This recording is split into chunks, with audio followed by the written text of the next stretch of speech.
Let's begin with prayer. Prayer. Almighty God, who in your wisdom and goodness has appointed the office of leaders and parliament for the welfare of society, good of all human lives upon it, and the just government of its people, we beseech you to look with your abundant favor upon us, your servant, whom you have entrusted with the performance of such important trust in this community. Let your blessings descend upon us here assembled, and grant that we may treat and consider all matters that shall come under our attention and deliberation in so just and faithful a manner as to promote your honor and glory, to advance the peace, prosperity, and welfare of this region, and for those whose interests you have committed to us. Amen.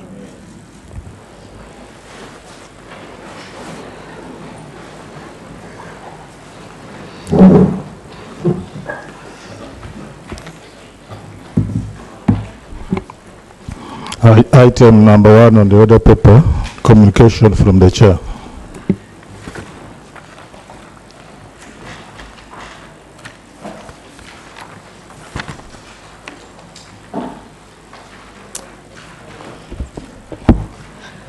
Good afternoon, honorable colleagues. Welcome back to the continuation of our sitting. And this afternoon, I'm pleased to introduce a delegation of 28 persons who are attending a training on policy, legislative, drafting and statutory interpretation organized by the East African Law Society here in Arusha on February from 24th up to 28th, 2020. The delegation includes members of parliament and the county assemblies in the Republic of Kenya, senior government officials, and technocrats from the United Republic of Uganda, Burundi, Kenya, South Sudan, and Rwanda, and a representative of the East African Law Society.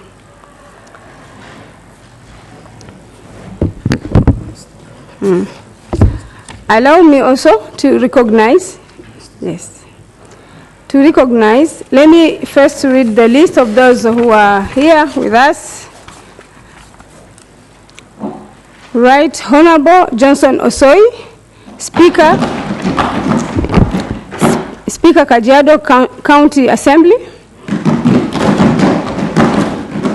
Dr. Johnson Okello, Director Legal Service, Kenya. Honorable Joseph Masiaya, Deputy Speaker Kajiado County Assembly. Honorable Julius Moipai, Member of the County Assembly, Kajiado County. Honorable Daniel Naikuni, Member of the County Assembly, Kajiado County. Honorable Elizabeth Kibo, Member of the County Assembly, Kajiado County. Honorable Ali Nur Hassan, Member of the County Assembly, Garissa County. Honorable Abdi Shakul Kasim, Member of the County Assembly, Garissa County. Mr. Gatera Jean Clément, Rwanda Revenue Authority. Twahigwa Jean Baptiste, Rwanda Revenue Authority. Mr. Leonard Murego, National Bank of Rwanda.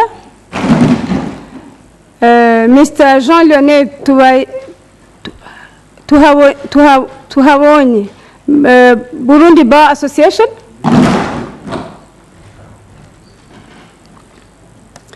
Mr. Erastus Efekon, Turkana County, Kenya. Miss Victoria Muni, Office of the AG, Attorney General, Kenya. Mr. Isaac Koch, Financial Service, Kenya. Mr. Brighton Mtugani, Higher Education Student Loan Board, Tanzania. Mrs. Catherine Lamwai, Gaming Board, Tanzania. Mrs. Patient Pili Kingi, Kilifi County. Mr. Victor Lowila, African Court of Human and People Rights. Dr. Devota Mandanda, Tasak, Tanzania.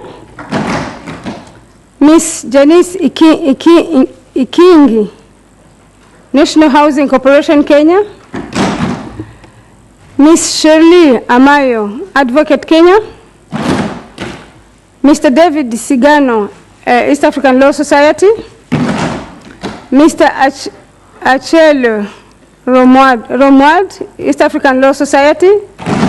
Miss Neema Edward, East African Law Society. Miss Salome Mushi, East African Law Society. At the same venue, I would like to recognize Mr. Philip Mutio, Program Officer from Social Justice and Economic Accountability Program, Transparency International, Kenya. He's here to visit us and also observe our sitting. You are welcome.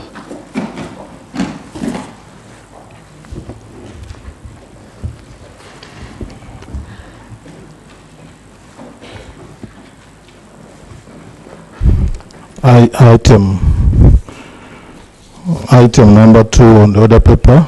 Procedure, Madam Speaker.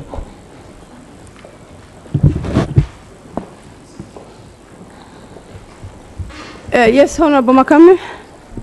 Madam Speaker, I'm standing on a point of procedure, and I'm standing on Rule 30L. Any motion on urgent matters of public importance supported by 1/3 of the members present. Madam Speaker, before us here, we are having an order paper that is compacted more than it was compacted yesterday. It has 13 items. I'm not quite sure whether we can even be able to dispense half of this. And referring just to when we were opening the meeting, Madam Speaker, on the rules of procedure, page 63, in the prayers, and we said, and grant us that we treat and consider all matters that come under our attention and deliberation in so just and faithful a manner, so as to promote your honor and glory. That is what I just quoted, because, Madam Speaker, these are important items fixed in the agenda order paper of this August House. Procedure.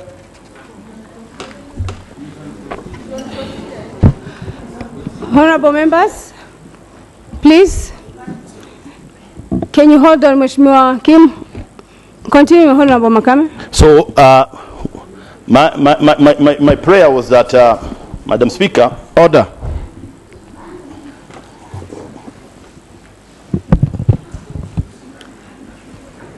Yes, Honorable Kim, point of order.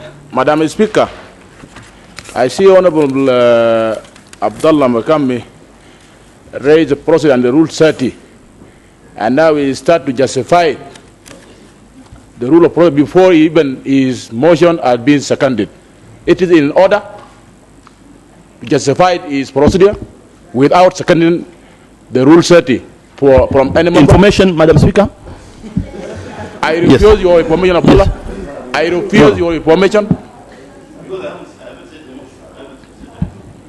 So, Madam Speaker, the point is here, if Honorable Abdullah Makame raise a motion under Rule 30 must be seconded and later on he have to justify what he want to proceed.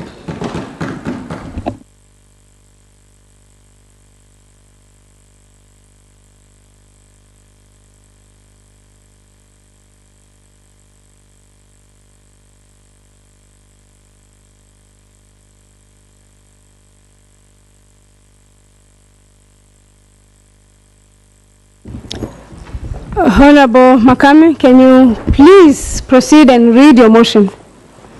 Thank you, Madam Speaker. My motion would be that this House resolves to have plenary session tomorrow, Thursday, so that this agenda item is dispensed, or much of it is tackled, so that we do justice and be accountable to the time we are here in Arusha. Madam Speaker, I submit.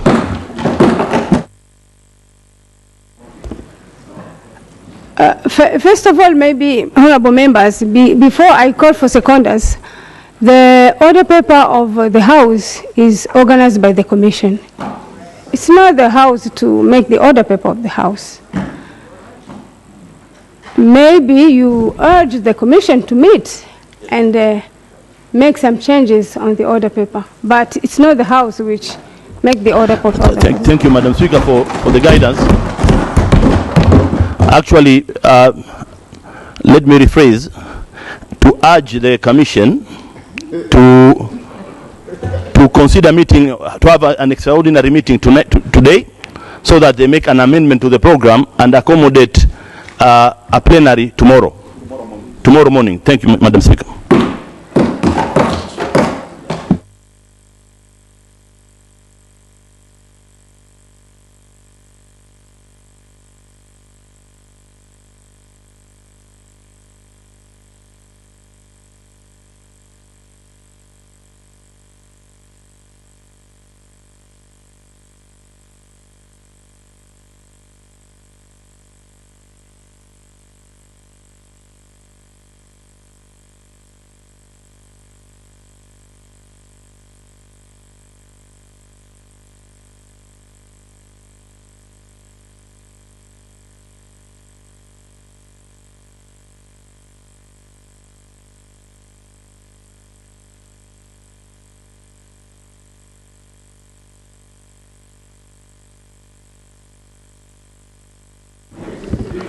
Honorable members, I'm advised by the clerk that according to the Administration Act of Eala, the meeting of the Commission is convened by the Speaker.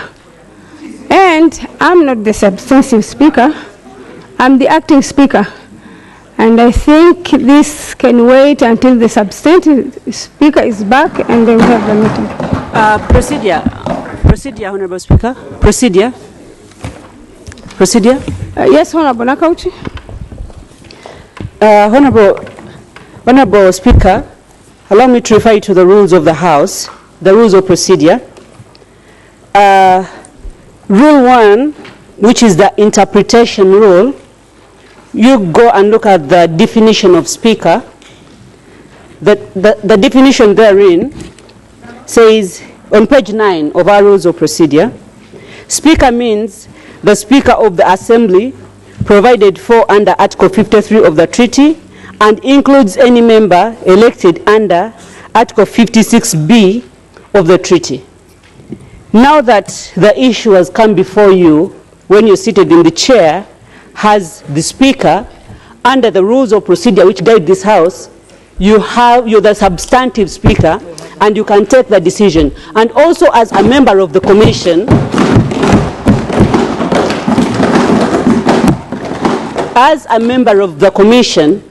there is a practice. On several occasions as the Commission, we've been sitting without the Speaker. Honorable Oburu has been chairing the Commission for so long.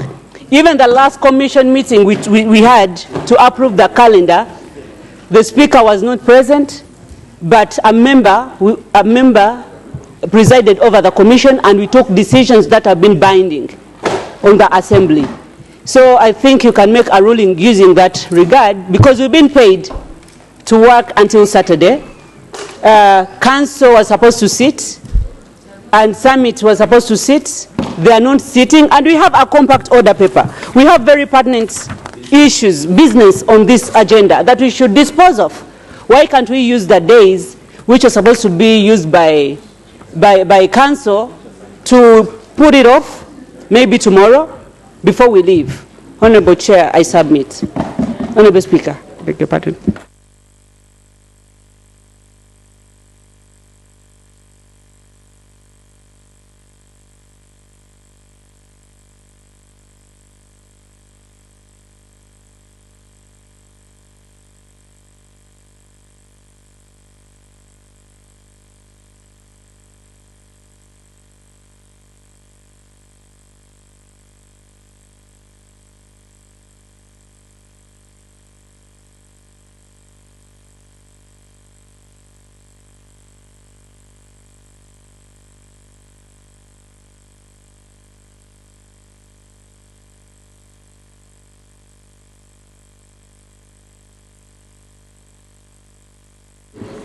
Honorable members, we have two different articles regarding the election of the Speaker. The substantive Speaker has been elected under Article 53 of the treaty. And the acting Speaker has been elected, is elected under Article 56. So these articles are different. Madam Speaker? Yes. Madam Speaker, perhaps we can seek guidance from our CTC.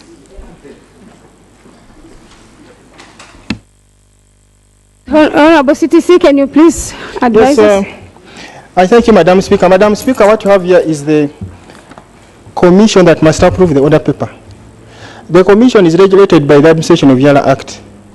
Under the Administration of Eala Act, I think Section 2, a speaker is defined in terms of Article 53. That is a speaker elected on a rotational basis. If you are to make headway in this matter, you would need the delegation of the substantive speaker for you to preside over that commission. And I think that is something that can be probably worked out if the speaker can delegate that for you to preside over the commission. Otherwise, for purposes of transacting business in the assembly, the rules of procedure are sufficient and indeed define the speaker in terms of Rule 56B.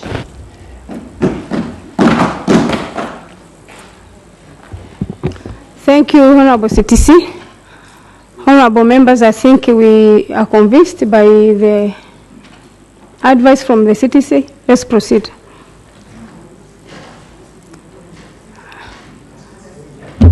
Honorable Lemoyan. Honorable Madam Speaker, looking at Annex 3 of the Rules of Procedure, Annex 3, page 64, Rules of Procedure. We are addressing you as Madam Speaker, and you have been elected in line with the Rules of Procedure, which have been actually made out of the instructions of the treaty. You are our substantive speaker. Yesterday, we passed a number of, we have considered a number of reports, and we passed them. These are binding. We feel that this is time that we want to finish the business, which is in the order paper of today, and we can take it tomorrow. We have been paid and we're very accountable in this house, and we would like to finish the business in order to do justice to the work that has been planned for us. Thank you, Madam Speaker. Honorable members, I understand that we really have a compacted order paper, and we would love to finish it.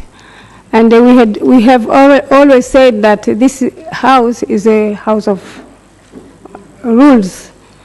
So if you have a piece of Procedure, Madam Speaker. Yes, Honorable Wanjiku. Honorable Madam Speaker, I want to move a motion of adjournment on Rule 30B in our rules for a short time until we caucus and resolve this issue. More time. Let's just get on with the business.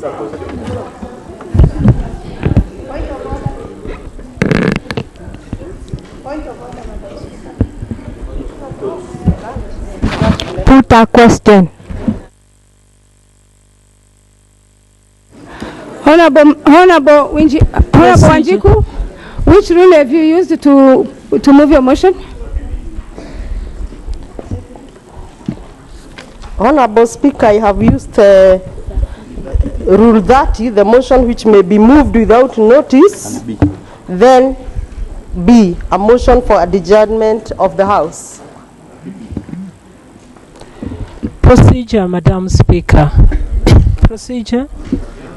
Procedure, Madam Speaker.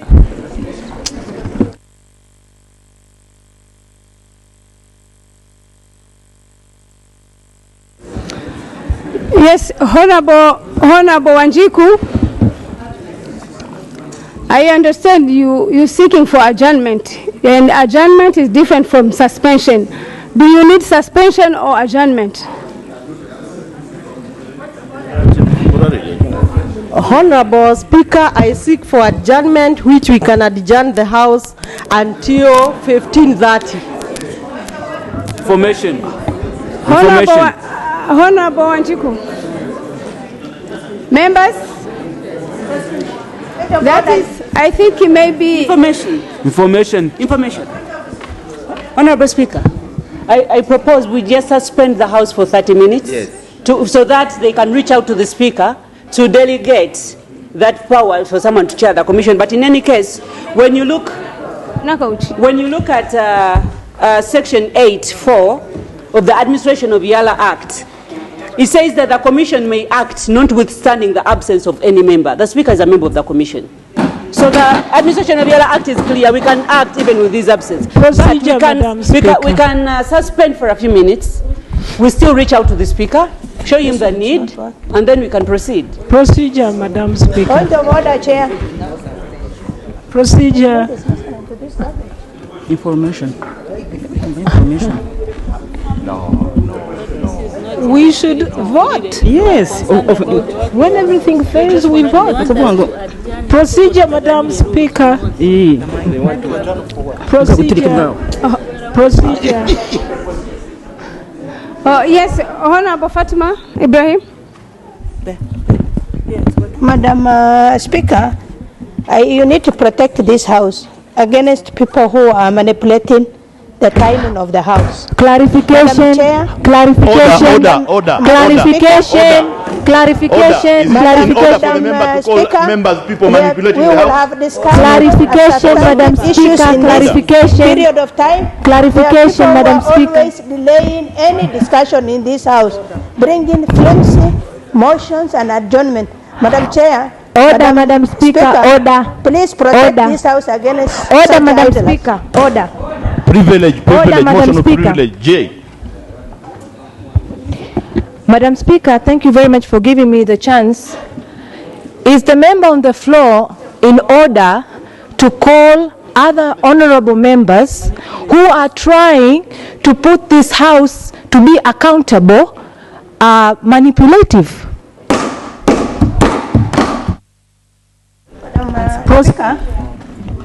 Speaker. No, but it's the Speaker to rule. Motion. Please. Honorable Fatima. She should apologize. She should apologize. She wants to go home tomorrow. She wants to go home. Withdraw and She wants apologize. to go home tomorrow. We have to finish. Motion to remove the member from the House. Honorable Abusive Makame, language. I haven't given you the opportunity to talk, please. Yes, Honorable Fatima. I think we all respect each other. No one has come here to manipulate the other. Can you please withdraw what you said? Yeah, could be is the use of the word manipulation. Otherwise, it is evident that this House is unable to move on the substantive discussion of the motions we have, and we are delaying almost hours to discuss the substantive. Instead of focusing on the busy schedule of the order paper, we are introducing more delays and more delays. For that matter, Madam Chair, I withdraw the word manipulation. Thank you. Clarification, Madam Speaker. Clarification. Procedure, Madam Speaker. Clarification, Madam Speaker. Clarification. Honorable members. Clarification, Madam Speaker. Order in the House, honorable members. Clarification, Madam Speaker. Thank you, Madam Speaker. Madam Speaker, I concur with Honorable Fatma Ibrahim on the busy schedule that we have on the order paper. That's why Honorable Makame requested that we suspend to seek opinion of the substantive speaker so that we can have a delegation member who can convene the commission for us to finish the job that we are sent here to do. We do not want to go home with a pending issue that we are supposed to do. According to our rules, Madam Speaker, the sittings of the plenary are from Tuesday, Wednesday, and Thursday. And today is Wednesday. Tomorrow is Thursday. What is the problem of asking for one more day for a sitting? Honorable members, I understand well. You mean well. We have a compacted program, but the rule that Honorable Wanjiku used is not adequate for suspension. And hold on, Mheshimiwa.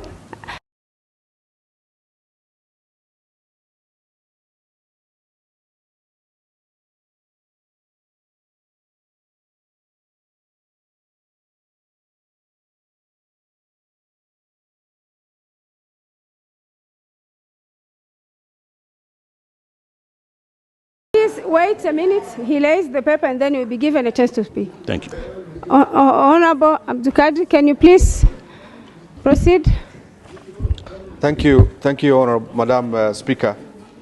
I beg to lay the report of the Committee on General Purpose on the ESC Supplementary Bill 2020. I beg to lay.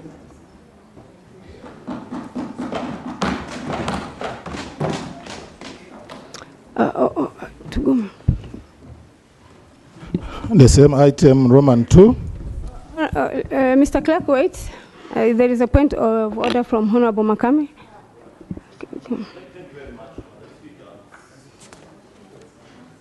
Madam Speaker, we rose on a motion on a question of privilege, and Madam Speaker, here we are informed that the program of this House is that on Saturday it is programmed that we are attending a summit which has been cancelled. And now members are here and they want to have plenary to assist you to dispense the work. Yesterday we did only 2 items on the order paper. Today we are having 13. We cannot do miracles. Let's give ourselves time and do the other business as well for tomorrow. That's something which is very logical, I think, and it is in order. I beg to move, Madam Speaker. Information. Information. Oh my God. Thank you, Madam Speaker. With all the respect I owe you and this House, I rise to say that we have been delayed by these useless discussions and choices. Order, Madam Speaker. Order, Madam Speaker. Is the right of the Honorable Order. in order to call us Madam useless? Speaker. Order, Madam Speaker. Madam Speaker. Is that the language we use in the Assembly, abusive language? Order, Madam Speaker. Order, Madam Speaker. She's withdrawing. Order, Madam Speaker. She's withdrawing. What? Order, Madam Speaker. Let's even resume our Order, Madam Speaker. Information, Madam Speaker. Honorable members. Information. Please. Honorable members. Honorable members, we can move forward if we give one person to talk and another one to talk. She If should we talk withdraw at a time the like word. this, we are not going She to should advance. withdraw that word. Honorable We are members, not useless. We are honorable Francoise members. has withdrawn her what? She should withdraw the word. Thank you, Madam Speaker. She should withdraw the word useless and apologize. She should withdraw the word. She should withdraw. And to remind you that English is not my mother tongue. She should withdraw. She should withdraw. That is the proper procedure of the And assembly. just to go on the point, if we have started earlier yesterday without these discussions, procedure, order, clarification, information for 2 hours, 3 hours, 4 hours, we should have moved far. So this is to seek your guidance, Madam Speaker, to find strategies to move so that you can finish this other paper that is long. I submit. Procedure, Madam Speaker. Yes, Honorable Mugenyi. Madam Speaker, when an issue divides the House the way this one has done, the normal procedural way is to put it to vote. Why don't we vote on this issue and move on? And that will quickly finish the issue. If you take the day, we move on. But for sure, both sides have an issue. And I don't think that the CTC was against the motion as such in terms of his interpretation of what the law is saying. Because you are a substantive speaker, have the confidence and make this decision and we move on. Secondly, we have an accountability issue, for sure. For me, I don't know whether there are other hidden agenda in this issue, but a person like me, I have nothing to do from this evening until Sunday. Am I just going to be in my hotel room, just sitting and looking at the four walls? It's a decision, because I'm going to be asked to account. Thank you.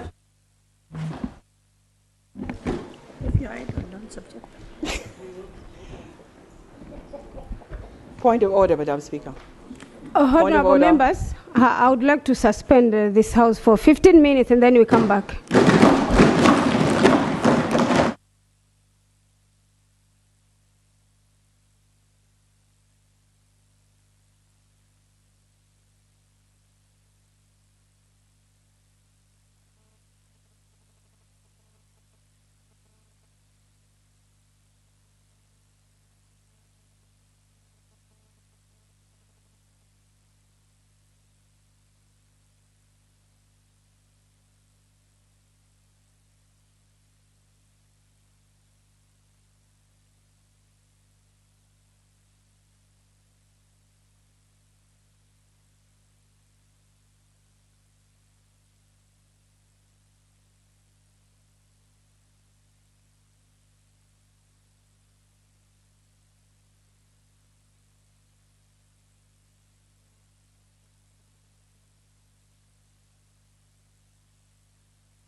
Resumption of business.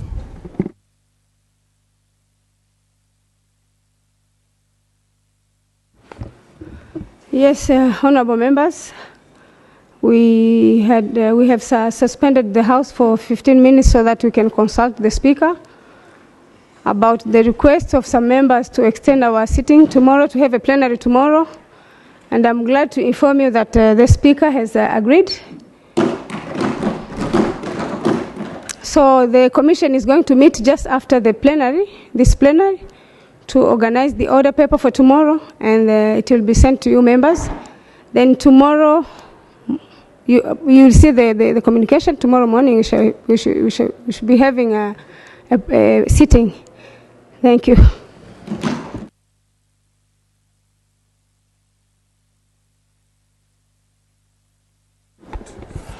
Item number 2 on the order paper, laying of papers, Roman 2.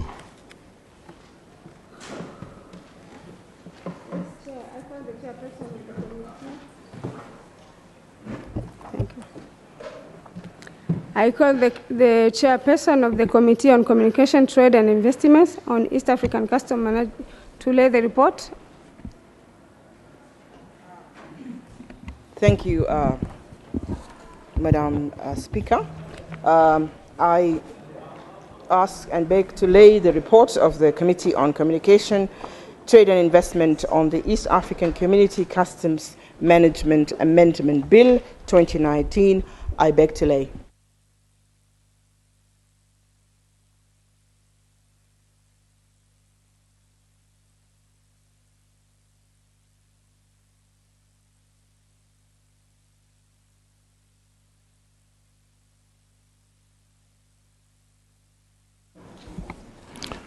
Item number 3 on the order paper, the East African Community Supplementary Appropriation Bill 2020, bill for second reading.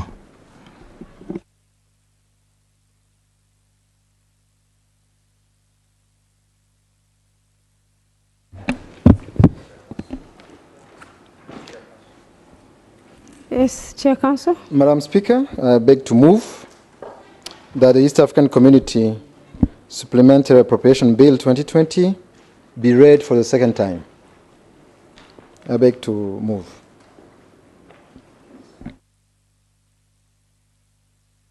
Seconder? Yes, Honorable Minister Maganda, Honorable Minister Isabel, and all members who are standing. Minister Ndumbaru, I seek your pardon.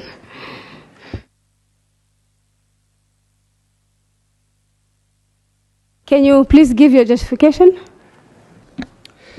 Thank you very much, Madam Speaker. The objective of this bill is to provide for appropriation for supplementary sum of United States dollars $4,977,475 out of the community budget to meet additional expenditure for organs and institutions of the community for the financial year ending 30th June 2020. And you may recall that the East African Legislative Assembly passed this East African Appropriation Bill 2019 with a budget amounting to US dollars 111,450,528 to fund the activities of the EAC organs and institutions for the financial year 2019-2020. And since then, the Secretariat received additional funds for activities that cannot wait for the next budgeting cycle. As at its 39th meeting held from 21st to 28th November 2019, the Council of Ministers adopted a supplementary budget amounting to that amount of $4,977,475 for the financial year 2019-2020 and referred the same to the East African Legislative Assembly for debate and approval. The funds are earmarked to the implementation of the following projects and programs during the financial year 2019-2020. I don't know if I need to go through all of them. Yes? We have... Yes, there is a table that is attached. You can see there are 16 items with a subtotal of 3,447,445 for the EAC Secretariat, and we have an amount of 1,125,984 for the Lake Victoria Basin Commission, LVBC, an amount of 69,566 for the East African Science and Technology Commission, ISTECO, an amount of 66,200 for the East African Health Research Commission, an amount of 59,470 for the East African Competition Authority, and an amount of 178,710 for the Inter-University Council for East Africa, with the total amount that I have mentioned. Thank you, Madam Speaker. Thank you, Honorable Minister. I now call the Chair of the Committee on General Purpose to present the report of the committee on the bill.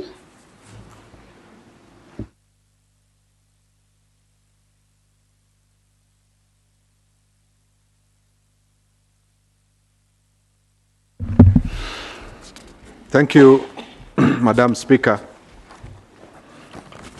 Madam Speaker, in accordance with the provisions of Article 59 and 132 of the Treaty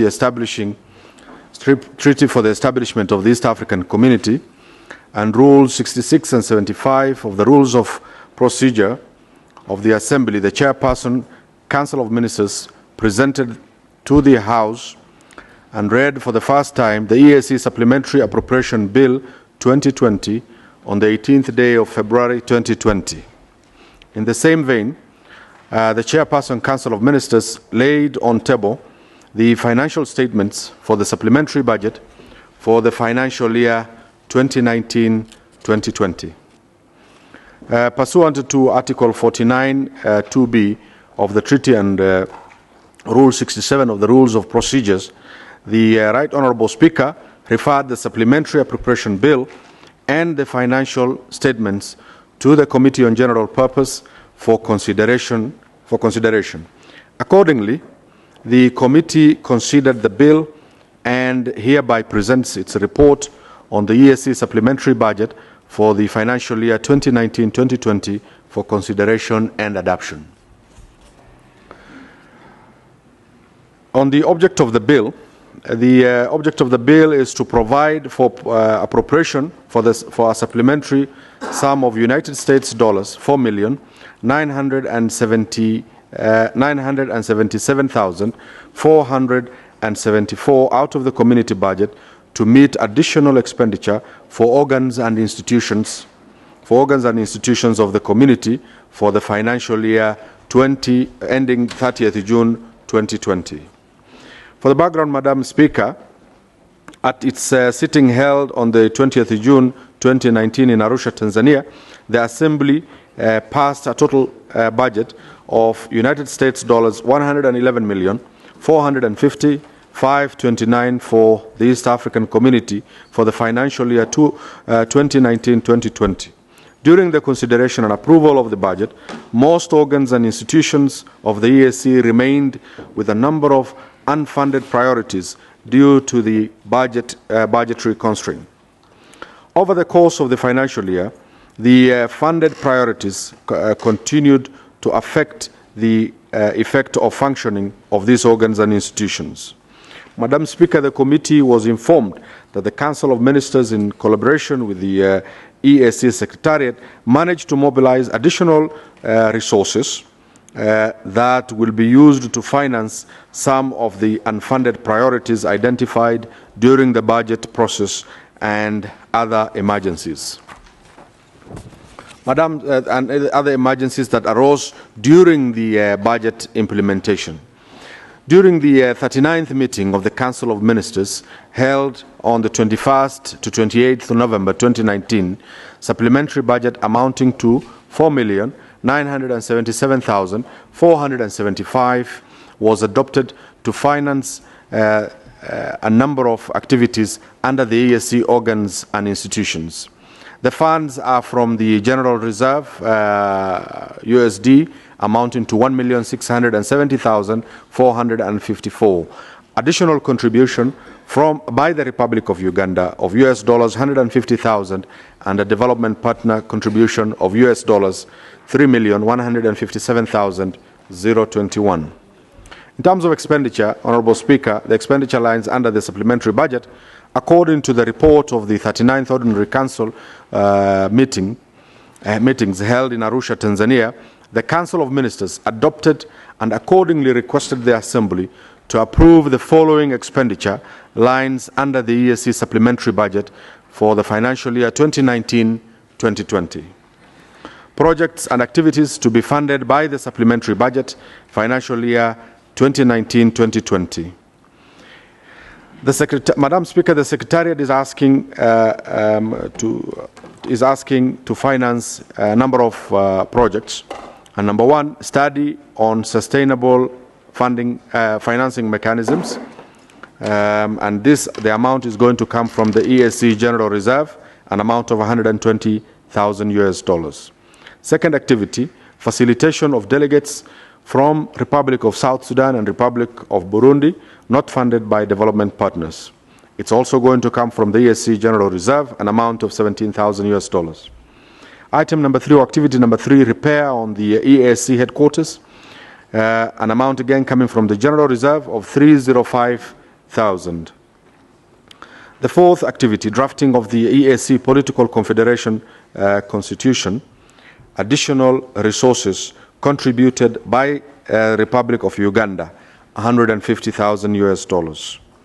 Improving collaboration, collaborative conservation and management of transboundary national resources in the East African community, and United States Agency for International Development, USAID, is funding this particular activity to an amount of 344,770 US dollars. Activity number 6, Madam Speaker, is support development of regional policy on wildlife conservation and management. Again, this is funded by USAID, and the amount is 155,420 US dollars. Activity number 7 under the Secretariat, Madam Speaker, is to undertake a detailed architectural and engineering design of the Mugina Manyovu one-stop border post. This is funded by the African Development Bank, and it's for an amount to the tune of 480,000 US dollars. Activity number 8, funded by under the Secretariat, Madam Speaker, is a validation of the draft 6th EAC Development Strategy 2021-2022 to 2025-2026. Again, this is an amount funded from the EAC General Reserve for an amount of 41,400 US dollars.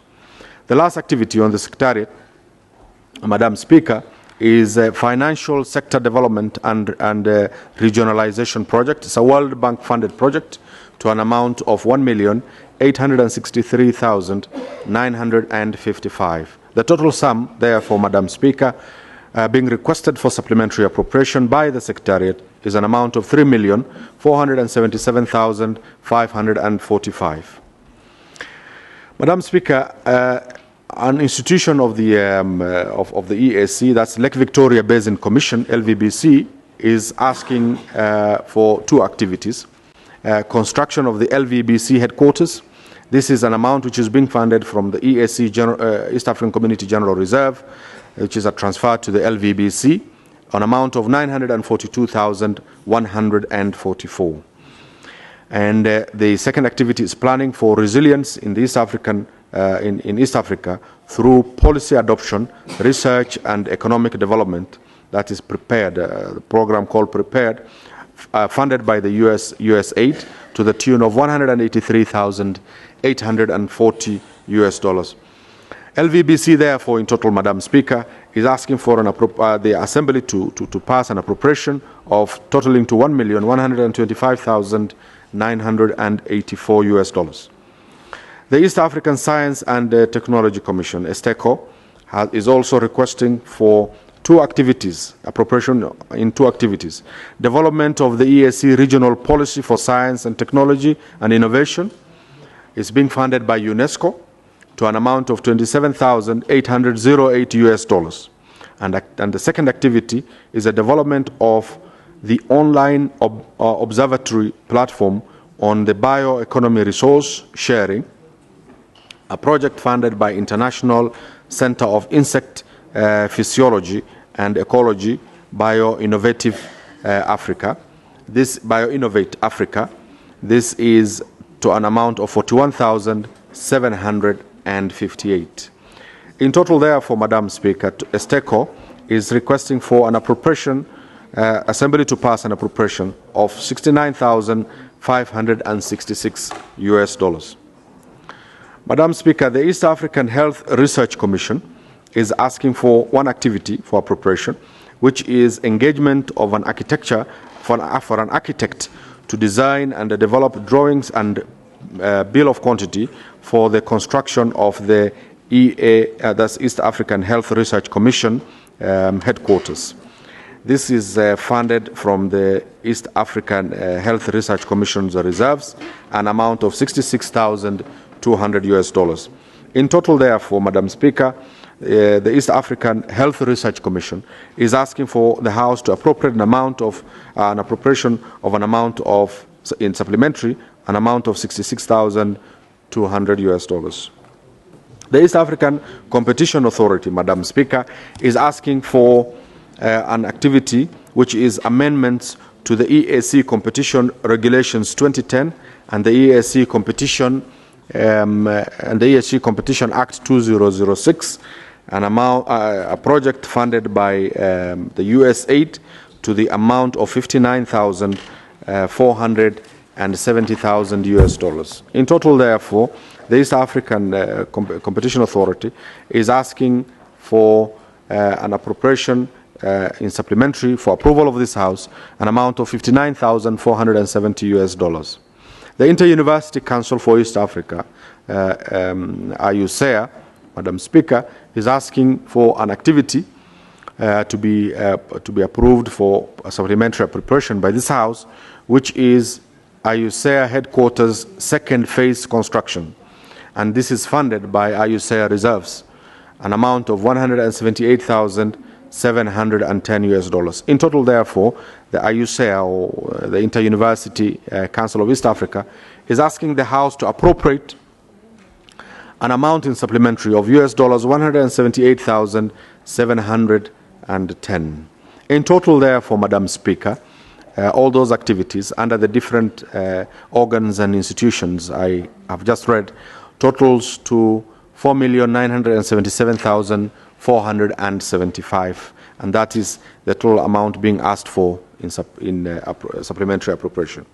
In terms of methodology, during the consideration of the bill, the committee held a meeting with the chairperson, Council of Ministers, the Secretary General, and the heads of the relevant EAC organs and institutions. And secondly, it scrutinized the bill and the financial statements, and thirdly, made reference to the EAC financial rules and regulations and the reports of the 39th meeting of the EAC Council of Ministers held on the 21st to the 28th November 2019. In terms of observation, Madam Speaker, the committee made the following observations. Number one, it was noted that the supplementary budget presented to the committee of USD 4,977,475 represents 4.4% of the approved budget for the financial year 2019-2020, which is in conformity with the reallocation and the supplementary budget requirements as stipulated in Regulation 19 of the EAC Financial Rules and Financial Rules and Regulations 2012. And secondly, the committee recognized the importance of undertaking a study on sustainable funding mechanism. This strategy will help to ensure that there is adequate, predictable and sustainable funding for the implementation of the ESC programs and projects. It will further enhance the current and future potential of the community and reduce heavy dependency on external partners. The committee raised concerns on the length of time it is taking to undertake this study. It was observed also by the committee, Madam Chair, that some items presented in the supplementary budget, which include, among others, construction of the LVBC headquarters, engagement of an architect to design and develop drawings of bills of quantity for construction of the East Africa Health Research Commission headquarters, does not necessarily constitute an emergency that warrants supplementary funding from the General Reserve and should not be a common practice in future. The committee raised concerns with regards to funds amounting to $59,470 being sought to fund the amendment of the ESC Competition Regulation 2010 and the ESC Competition Act 2006 by development partners, that is the United States Agency for International Development, USAID. And fifth, while the committee recognizes that most of the activities under the supplementary budget for the financial year, and I make a correction there, Madam Speaker, for the financial year 2019-2020, honorable members, please make that correction on your report. It's now reading 2018-2019. So for the financial year 2019-2020, where the underfunded priorities during the budget process, it was noted that funds have always been appropriated to implement programs but are not implemented due to unavailability of funds. Number 6, the committee noted that a supplementary budget presented had funds allocated to facilitate delegates from only the republics of South Sudan and Burundi to participate in the meetings funded by GIZ. The exclusion of funding of delegates by donors from some of the partner states and leaving out the other doesn't promote the spirit of partnership and unity, which is considered to be the basis of integration. Madam Speaker, in terms of observation, the final observation, the committee commends the Republic of Uganda for executing leadership and availing an amount of $150,000 to facilitate the drafting of the ESC political confederation constitution. And in terms of recommendation, Madam Chair, the committee would like to make the following recommendations. Number 1, funds from the General Reserve account should not be used to finance programs and projects, but for emergency purposes only. And number 2, the committee wishes to urge the House to direct the ESC Secretariat that in future memorandums of understanding and agreements with the development partners should be inclusive and uphold the ESC spirit of solidarity. Number 3, budgeting is done in anticipation that partner states will honor their financial obligations. Thus, the Secretariat and the Council of Ministers to further engage the partner states to honor their statutory obligations to the ESC budget for the financial year 2019-2020. Number 4, the committee passes a recommendation that directs the House directs the Secretariat to objectively engage with donors, especially with regards to realigning the ESC priorities in all the donor-funded projects to ensure that they address the need of the people of East Africa. The Council of Ministers, number 5, should furnish the Assembly with all the previous reports of the studies undertaken on the sustainable funding mechanisms by the next plenary to be held from the 18th of March to 7th of April 2020. The Assembly approves Madam Speaker, as I conclude, the Assembly approves the supplementary budget amounting to US dollars 4,977,475 for the financial year 2019-2020 and passes the EAC Supplementary Appropriations Bill 2020. I beg to report, Madam Chair. Thank you. Thank you, Honorable Chair, General Purpose Committee. The proposal on the floor is that the East African Community Supplementary Appropriation Bill 2020 be read for the second time. Debate is open.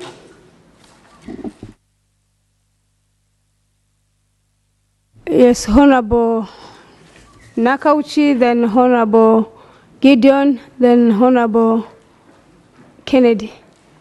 Okay. Yes, Honorable Kennedy.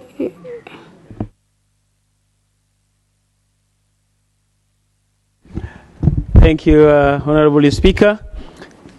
I rise to, number one, congratulate the Committee on General Purpose. Thank you, Honorable Chair, and your committee. This is a brief and well-written report. And also want to thank the Council for bringing this appropriation bill, supplementary appropriation bill 2020, so that we don't fill the gap in terms of experiencing the difficulties in the community, but to fill it in a way that we are able to bridge it so that that thing does not happen.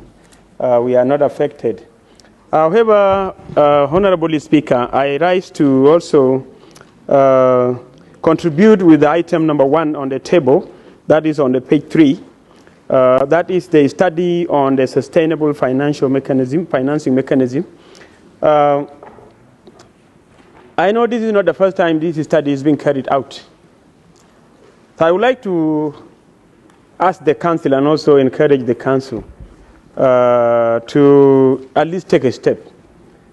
Once, I thank you more because we recommended in this assembly that we need to move on something that would be able to ensure that our community is running without major difficulties. And that is to have a sustainable financial mechanism. And this is the initiative that you are taking.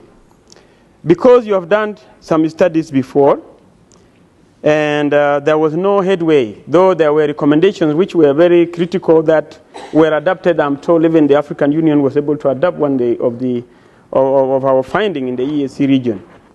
This time, what would make it different? We come up with a new thing we may not be able to implement. It is adopted by other institutions in Africa or across the globe, and we don't enjoy the benefits of our own resources and our own initiative. I know we are part of the African Union at large, but this is East African community. We are part of the African Union, that we envisage all of us to have the united Africa in all aspects by 2064. So with this, I would like to ask the Council, why do we think this study will be different? In terms of finding a new thing that was not recommended before, or a new spirit that will ensure that this thing is implemented with immediate effect as it is recommended by the researchers. Or we are buying time to ensure that we proceed with the way we are, and we are seen like we are doing something. I hope we don't mean like we engage ourselves, but we don't want to come up with a tangible solution. This time, I want to encourage you, the Council, that work so hard so that you ensure this community is having a sustainable financial mechanism so that we are able to move. We have experienced enough, and it is time to move with institutions which are well funded through a sustainable financial mechanism. Thank you very much. I submit and I support the report, Honorable Chair.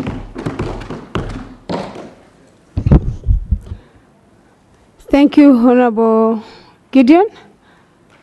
Honorable Nakauchi, are you ready? Okay. Can someone else come in?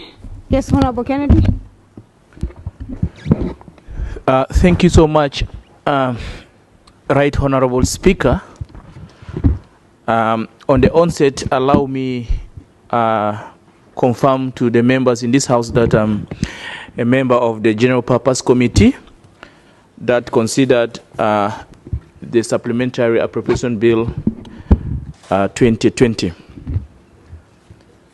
Right, Honorable Speaker, I stand to support this report, looking at the items that are placed before us to enable us fund the activities of this community. In our discussion as a committee, we are able to find out that there was no study that has ever been conducted about the sustainable financing, but those are meetings that were held, and there were reports. And the committee was well informed, and the committee took it upon themselves that it's important that this time, let's give the benefit of doubt, since the Sectoral Council on Finance, chair responsible, the ministers responsible for finance of our partner states requested that this study be commissioned. And it is important that we take this upon ourselves and support this bill, support this report, as well as the bill, to ensure that we approved the said amount of money that the council has asked to fund the activities of the community. Right Honorable Speaker, you will understand that in 2018-2019, while we were in Nairobi, we passed an amount of money that will have been used to study the sustainable financing mechanism that could make the activities of this community continue functioning. I will give you an instance that I undertook a personal study to ECOWAS. You find that they are charging airtime to fund the activities of ECOWAS. And the airtime that they are charging has worked to the extent that they have a lot of money even to spend. They are looking at how they will spend the money, but there's no way they will spend it and the money is excess. It is important that if a reputable firm is hired or commissioned to conduct this study and we come with a sustainable financing mechanism, in fact, to allow us to run the activities of this community without the help of donors. Right, Honorable Speaker, if you look at the report and you go to page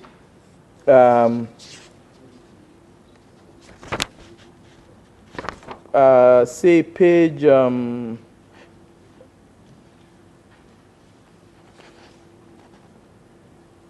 page 4, you find that there is an amendment to the East African Competition Regulation 2010 and the East African Competition Authority Act 2016. And this is funded by the United States government. What does it indicate? It indicates that we are going to dance to the tune of the donors, because they are the one triggering the amendment of this act.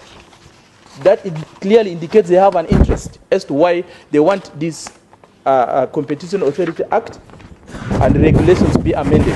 So if we have a sustainable source of funding where the community has a lot of money to use, we could as well use our own money in order for us to amend some of these acts that are being sponsored by partners. Right, Honorable Speaker, you will also understand that delegates from the Republic of Burundi and the Republic of South Sudan, the donors refused to fund them to attend some of the activities of the community. What does it mean? It means that we are always dancing to the tune of the donors, and therefore it is important that we support this, and especially item 1 of this report that indicates that we have to allocate an amount of $120,000 to commission and study. And my request to the council is, once this study is complete, there should be timeline. We shouldn't make it as a study that will go for years, and the report is presented, nothing is taken against it. At least there must be a timeline that this study might take 2 months, might take 3 months, and the report of this is presented to the Sectoral Council on Finance that will forward it to the Council of Ministers, and that we move forward. This way, we will be able to get the dividend of some of these allocations that we have made. Madam Speaker, not to waste a lot of time, I submit, and thank you. Thank you very much, Honorable Mkulia. Yes, Honorable Wanjiku, then Honorable Matias Kasamba, Honorable Francine, Honorable Buru, Honorable Akol, Honorable Françoise, in that order, and then we come this side. Thank you, Honorable Madam Speaker. I want to congratulate the Committee on General Purpose for having brought this report within the minimum time possible to hit the deadline. Having said that, Honorable Madam Speaker, I'm looking at this supplementary budget, and it is quite donor-funded, a huge percentage, which I think is not a good way financially speaking, because we need to take the mantle into our hearts as a community. On item number 1, study of sustainable financing mechanism, I may want to know, maybe when Council may reply, have the consultant been found? Because in this community we are aware issues like institutional review have been happening for years and they never come to a conclusion. So before we budget, I think it is important for the relevant departments to be looking into the matter to the final end. If there is need of a study, who is the consultant, how much is the cost, so that if this money is allocated and it is available, as my colleague have just said, it's given time frame, then the report is brought and it can be implemented. We really need to put issues into closure in this community. This item number 3, repair on EAC headquarters, $305,000 US. I want to urge Council and maybe Secretariat, let's be careful in putting main events or main activities or main investments to supplementary budget. This kind of money can be put in the main budget, in my view, because you know that you are going to repair or facilitate your institution possibly every year or after 3 years. You know you want to repair the headquarters, so you need to budget this kind of money in the main budget. Honorable Speaker, when I go to item number 8, validation of the draft 6th EAC development strategy from the EAC General Reserve. The validation of this draft, this is something ought to have come from the main budget, because if you are focused and you have already laid a strategy, from your plan you should be able to know that you want to validate, and this is not something which has just come. By the way, the supplementary is always in place time and again, because of unforeseen events, activities that may arise within the course of the financial year, and they may not be held until the next financial year. So let's refrain and restrain ourselves from putting issues and events and activities that can be put in the main budget. This LVBC, there is this budget also of LVBC, the construction of the headquarters. I know there is an issue. There is a time we borrowed money from LVBC. As a committee of accounts, one time we visited LVBC and we found the designs were there. But again, I will ask, have the approvals been done? You know, in some of our countries, when you want to do construction, it can take years for approval to be done. Maybe we are taking all this money to LVBC, the money stays there, the approvals take 1 year or 2 years or 3 years, and the money is just lying there idle, and this kind of money could have been used otherwise. So I hope the relevant department, if it is from the council or the secretariat responding, will be able to inform this house on these pertinent issues. If this LVBC have planned, is it ready that when this money is budgeted and allocated to their bank account, the money will be put to use almost immediately? With those few remarks, I wish to thank again the committee on general purpose for a job well done within a very short time. Thank you, Madam Speaker. Thank you. Honorable Nakauchi, next.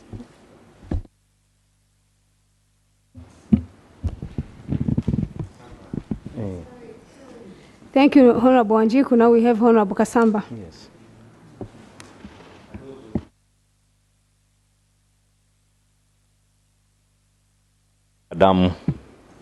Madam Speaker, to congratulate the General Purpose Committee for the report laid on table.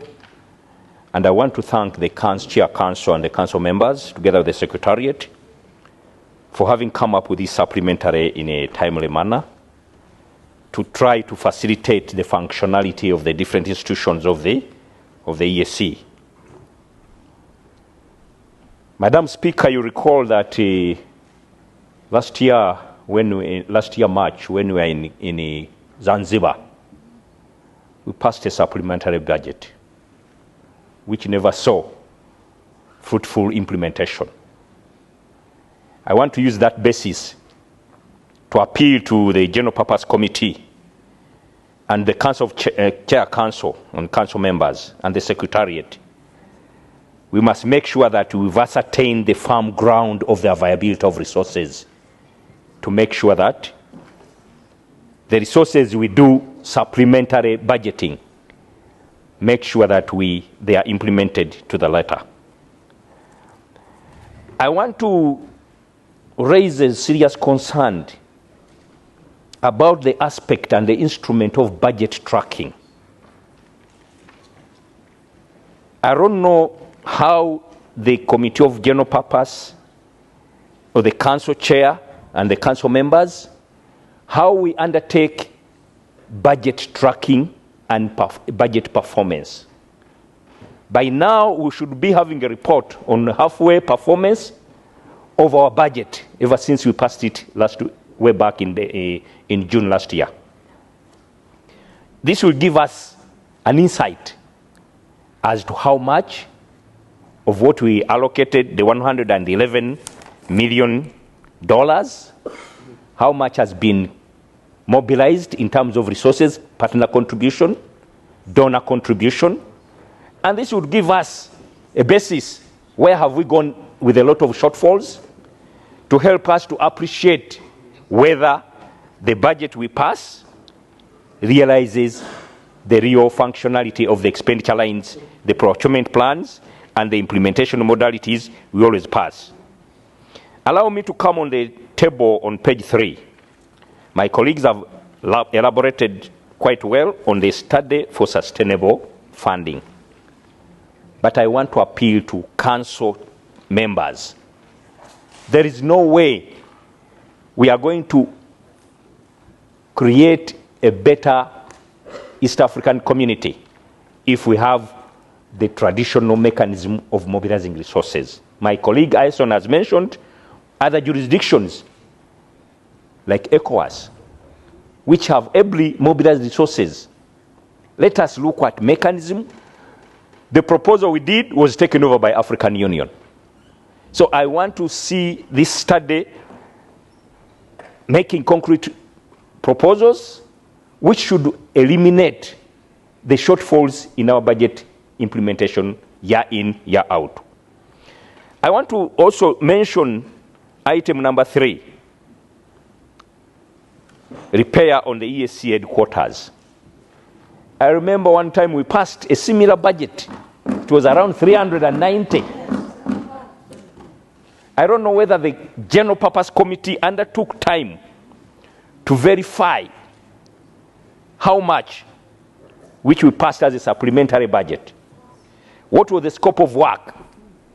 And this one which is being requested from the general reserves, what is the scope of work to be done?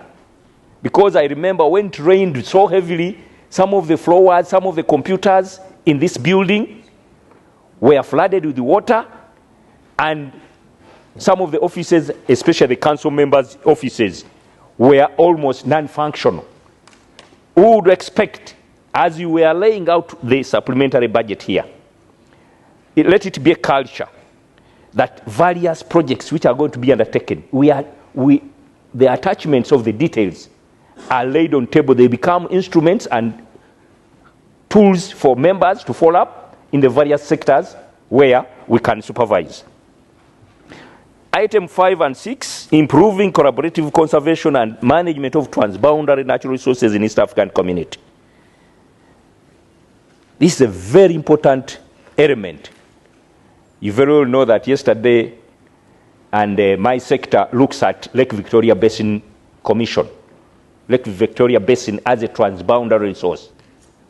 I am one of the people, the champions looking at the transboundary resource, strengthening collaboration, building frameworks to make sure that these transboundary resources are no longer a preserve of the sovereignty states, but collaboration, joint mechanism to supervise, to maintain, to protect should be envisaged to ensure that these transboundary natural resources are well preserved as required under the Sustainable Development Goals. So I would appeal to the Chair, General Purpose and Council Chair, if you could submit the project designs, that gives the details of the what is going to be embedded in this donor-funded project of improving collaborative conservation, management, and transboundary natural resources management in the East African community. I very much support the development of a policy on wildlife conservation and management. East Africa is endowed with the biggest domain of the world biodiversity, both fauna and flora, together with the natural endowment of mountains, lakes. Those are the lakes, structures which attract tourism. But the conservation mechanism, the management systems are still left at individual partner levels. So I would appeal that we expedite this aspect of developing regional policy for conservation, because we have animals which cross from Kenya to Tanzania. We have animals which cross from in Kagera region, which cross from Uganda or Tanzania to different parts of the region. They don't respect the boundaries. So it is very, very important collaboration and a policy framework for joint wildlife conservation, for joint management, and this aspect where we have taken on single tourism visas should be replicated to all partner states. So I want to thank the donors, but equally, we should participate as a national parliament, as a regional parliament, to ensure that effective and efficient utilization of these resources is well taken care of. The last aspect I would bring on board is the Lake Victoria Basin Commission. My sister Wanjiku mentioned about it. You remember organizations and institutions make procurement plans for the annual calendar. And I remember when we were hard up with the resources as a National Assembly, we had to engage the council, which went its way to withdraw resources which were meant for the construction of Lake Victoria Basin headquarters, and they had to stall the planned activities then. But good enough, in January, we are in Kisumu. I want to assure you, actually, they were supposed to launch the groundbreaking early February. I don't know whether they've already undertaken it, but this is an activity which is long overdue. We appreciate the government of Kenya, which has provided the space and the facility which has hosted Lake Victoria Basin Commission, but it is long overdue. And they even offered the land for the construction of the headquarters. So I appeal that this facility is within the procurement plans of the Lake Victoria Basin Commission. We should expedite and critically supervise and ensure that the construction does not stop midway. All in all, allow me to conclude by thanking the committee, but I always have a philosophy which says, where you don't inspect, don't expect. I want to reaffirm it that if we don't make sure that we continuously inspect the activities of the partner states within the regional framework. We shall continue to pass budgets without assessing, tracking the budgets and the performance. So I want to appeal that at a later stage, we should consider having a budget office which will help us to analyze day in, day out, the performance of the different projects, institutions, where partner states, the people of East Africa are committing resources, where the donors are committing resources, so that we can be accountable to ensure that the people of East Africa begin to see the realities of the dreams of our fathers. I support the motion and I support the supplementary budget. I thank you, Madam Speaker. Thank you, Honorable Kasamba. Next, Honorable Buru.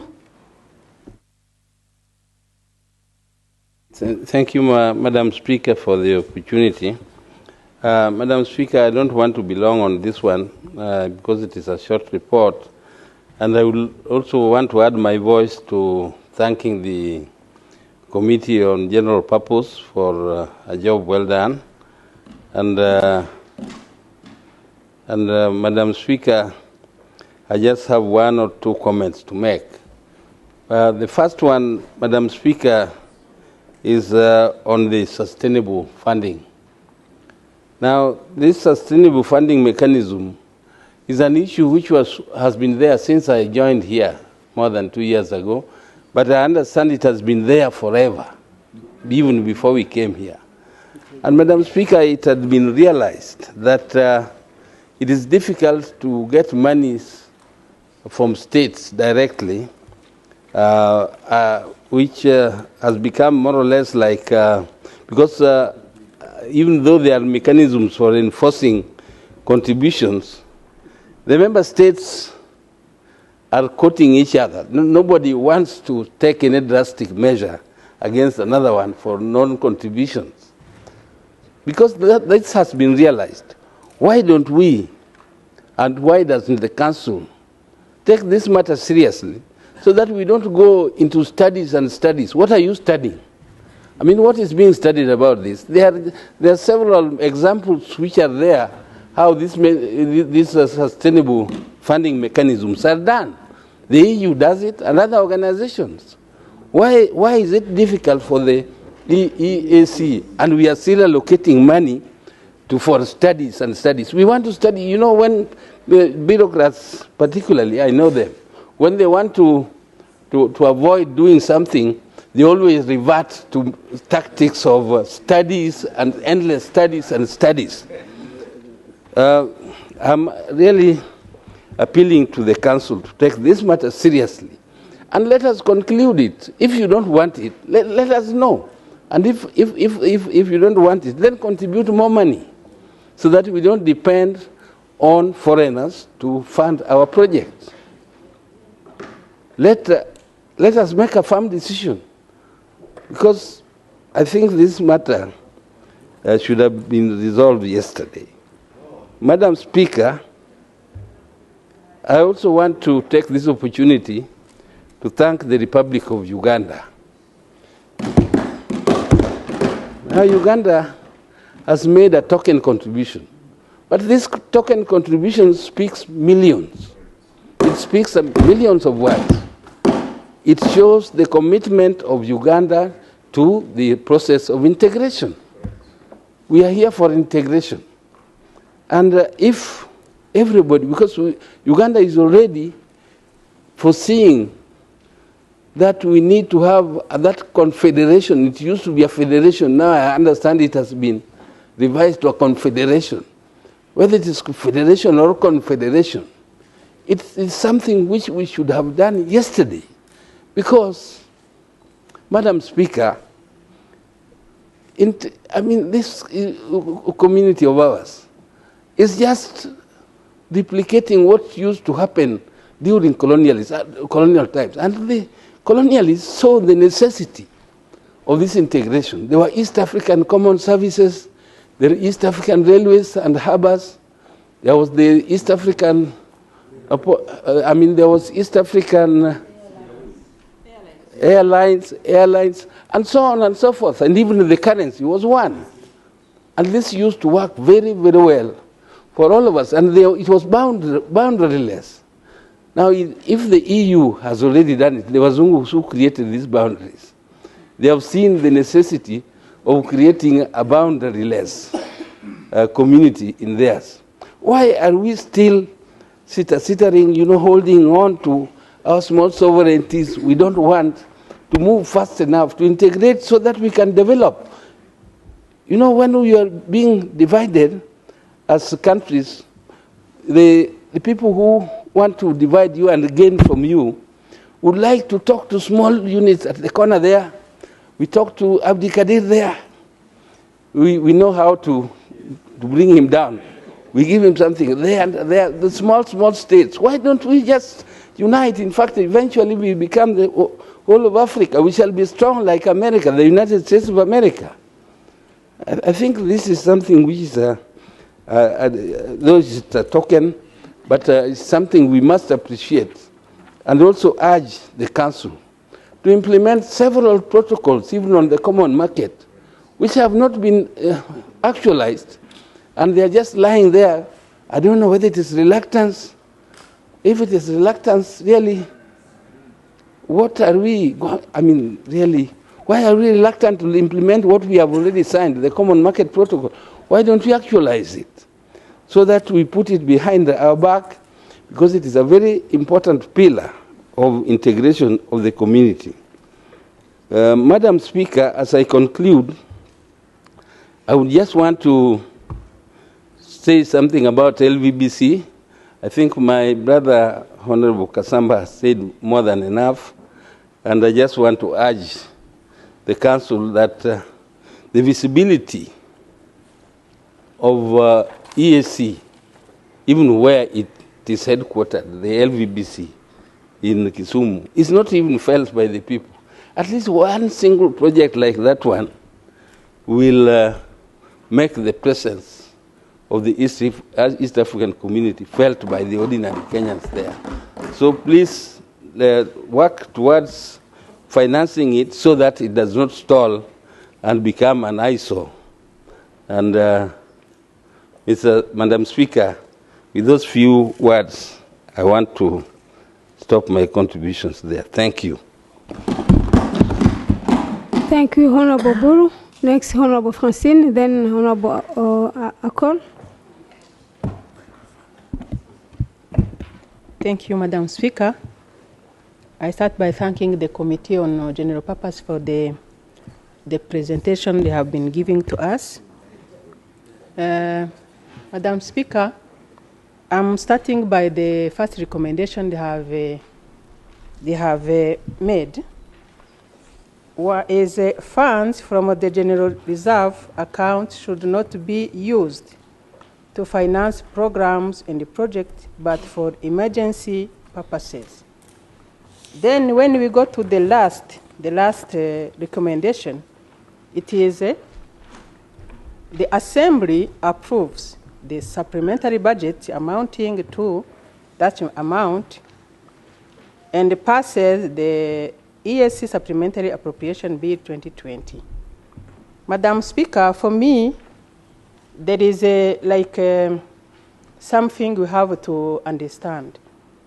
If the Committee on General Purpose has already observed that there are some activities which are not in emergency to be undertaken before the end of this financial year, I think for me it is not necessary to put them in a supplementary budget like that one, because we are at 4 months left to be at the end of the financial year.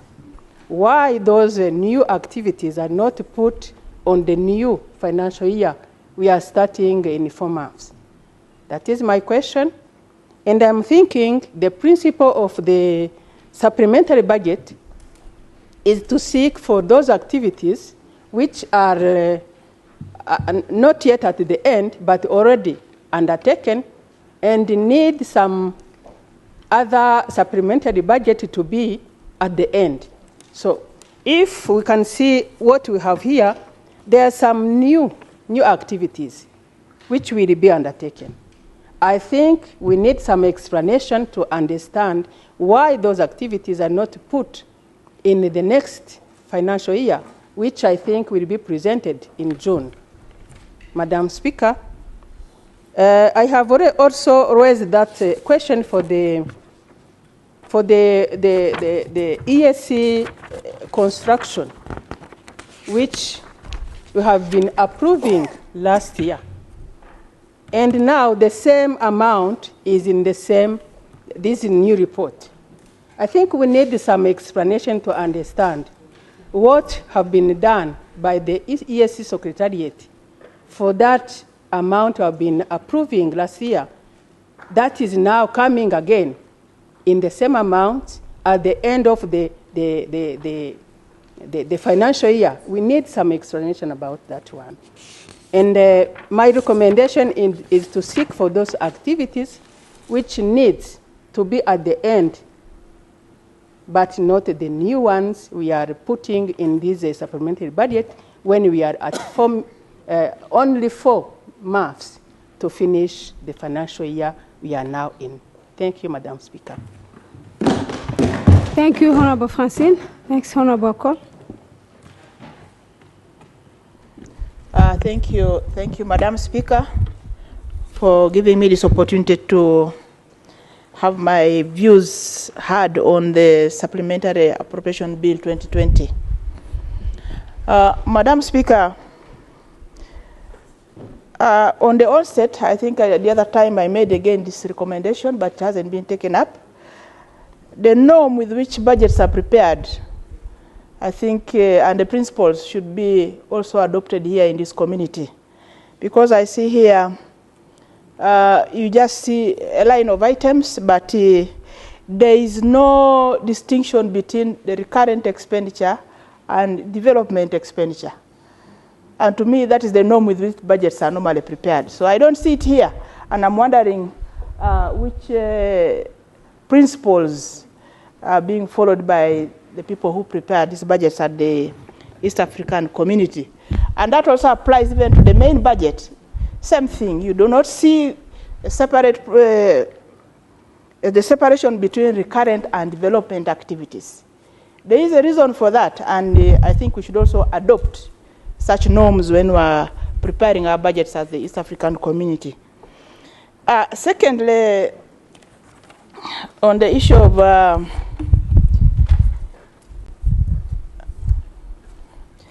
evidence, I think now we need, Madam Speaker, we need to be evidence-based when we are passing some of these budgets. Madam Speaker, as all members who have spoken have commented, last year when we were in Zanzibar, we passed a budget supplementary, and we were assured that there is funding, that actually council, in fact, they spoke and said there is funding for the supplementary items for which the budget, for which we passed the supplementary budget. Now, it is very surprising that again, the same items, actually some of them are appearing here. So on this one, Madam Speaker, because as far as I'm concerned, you only present a supplementary budget when you have funds for such a supplementary budget. That is the bottom line. So today we need assurance. I don't know whether the committee sought this assurance from council by requesting for statements, bank statements, to show that these balances, this total budget, the balances in the reserve fund actually are able to support this budget. So indeed, we would like to require that evidence laid on table that the reserve fund we are talking about to support some of the activities that are being brought here for supplementary has actually the resources that we require to fund these activities, so that we avoid actually misrepresenting even the budget figure that has been passed or appropriated to this house. Now, I'm sure this 305,000 is already accounted for as the budget passed and utilized for that financial year, now it's reappearing. So that's already, and I'm sure there's going to be an audit query on that one. Because we have this item reappearing, and yet last financial year it's already taken into account as funded. Madam Speaker, the other item I want to talk about seriously is the issue of the study on a sustainable financing mechanism. This issue should be struck off. Me, I believe it should be struck off. We don't need to fund this one because we already have one. There is evidence that we already have a sustainable financing mechanism that is even in use, and it was this institution, the East African Community, that came up with that financing mechanism, and it's already being utilized by the AU. So it's already in use and it is working. Why can't we take it up? After all, it's actually ours. So what are we funding? For what? Are we trying to do what we are now, like the institutional review that is going on now over 10 years and over 6 reports. Each time there's a report, it is thrown out. Each time there's a report, it is just thrown out. So that is wastage of resources for the community, for the taxpayers of East African Community. Now, for this one, for me, Madam Speaker, I recommend let's adopt the one which is already in use by the African Union. After all, they copied it from us. Other than shelving it and leaving it gathered up somewhere. It's already there, so let's use it. Yeah, Madam Speaker, I also want to know, now this is to the committee. I don't see the figure. The figures don't tally. What you have put for the figure of 1,670,454,000 doesn't tally when I add up the items that are to be funded from the reserve fund. When I total those items, it comes to 1,425,544. So which other items? The difference between 1,670 and 1,425. Where are those other items? I don't see them on the table. So maybe you could also really furnish the house with those other additional items that don't appear on your table here. Or if there is a misalignment, it needs to be corrected. Madam Speaker, yeah, it is true. Last financial year, we appropriated money to LVBC, and some of it was recalled to fund activities of the Assembly. But I still remember some money was left with LVBC. So I also want to know whether the committee was given evidence of how that money was utilized, and therefore they require more money. And besides, of course, members have already talked about the issue of plans. Do we have approved plans that are ready for implementation, and therefore the requirement for this money to be utilized to implement the approved plans or designs for the structures? So please lay those plans on the table. We should be evidence-based before we pass this money, because it's not about allocating money, then work starts. Meanwhile, money is redundant in the account. What if you have other emergencies?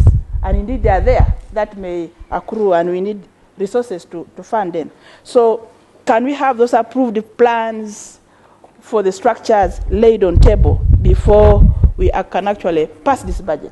And I'm sure the committee must have interrogated the LVBC extensively, and they could have been provided with these plans. I also want, as I conclude, to commend the government of Uganda for being proactive on the issue of the integration process, especially, in fact, I knew when I joined this assembly that by the time you conclude the 5 years, the issue, that's the fourth pillar, the federation, we should have been here to pass laws to enable the federation to have been achieved.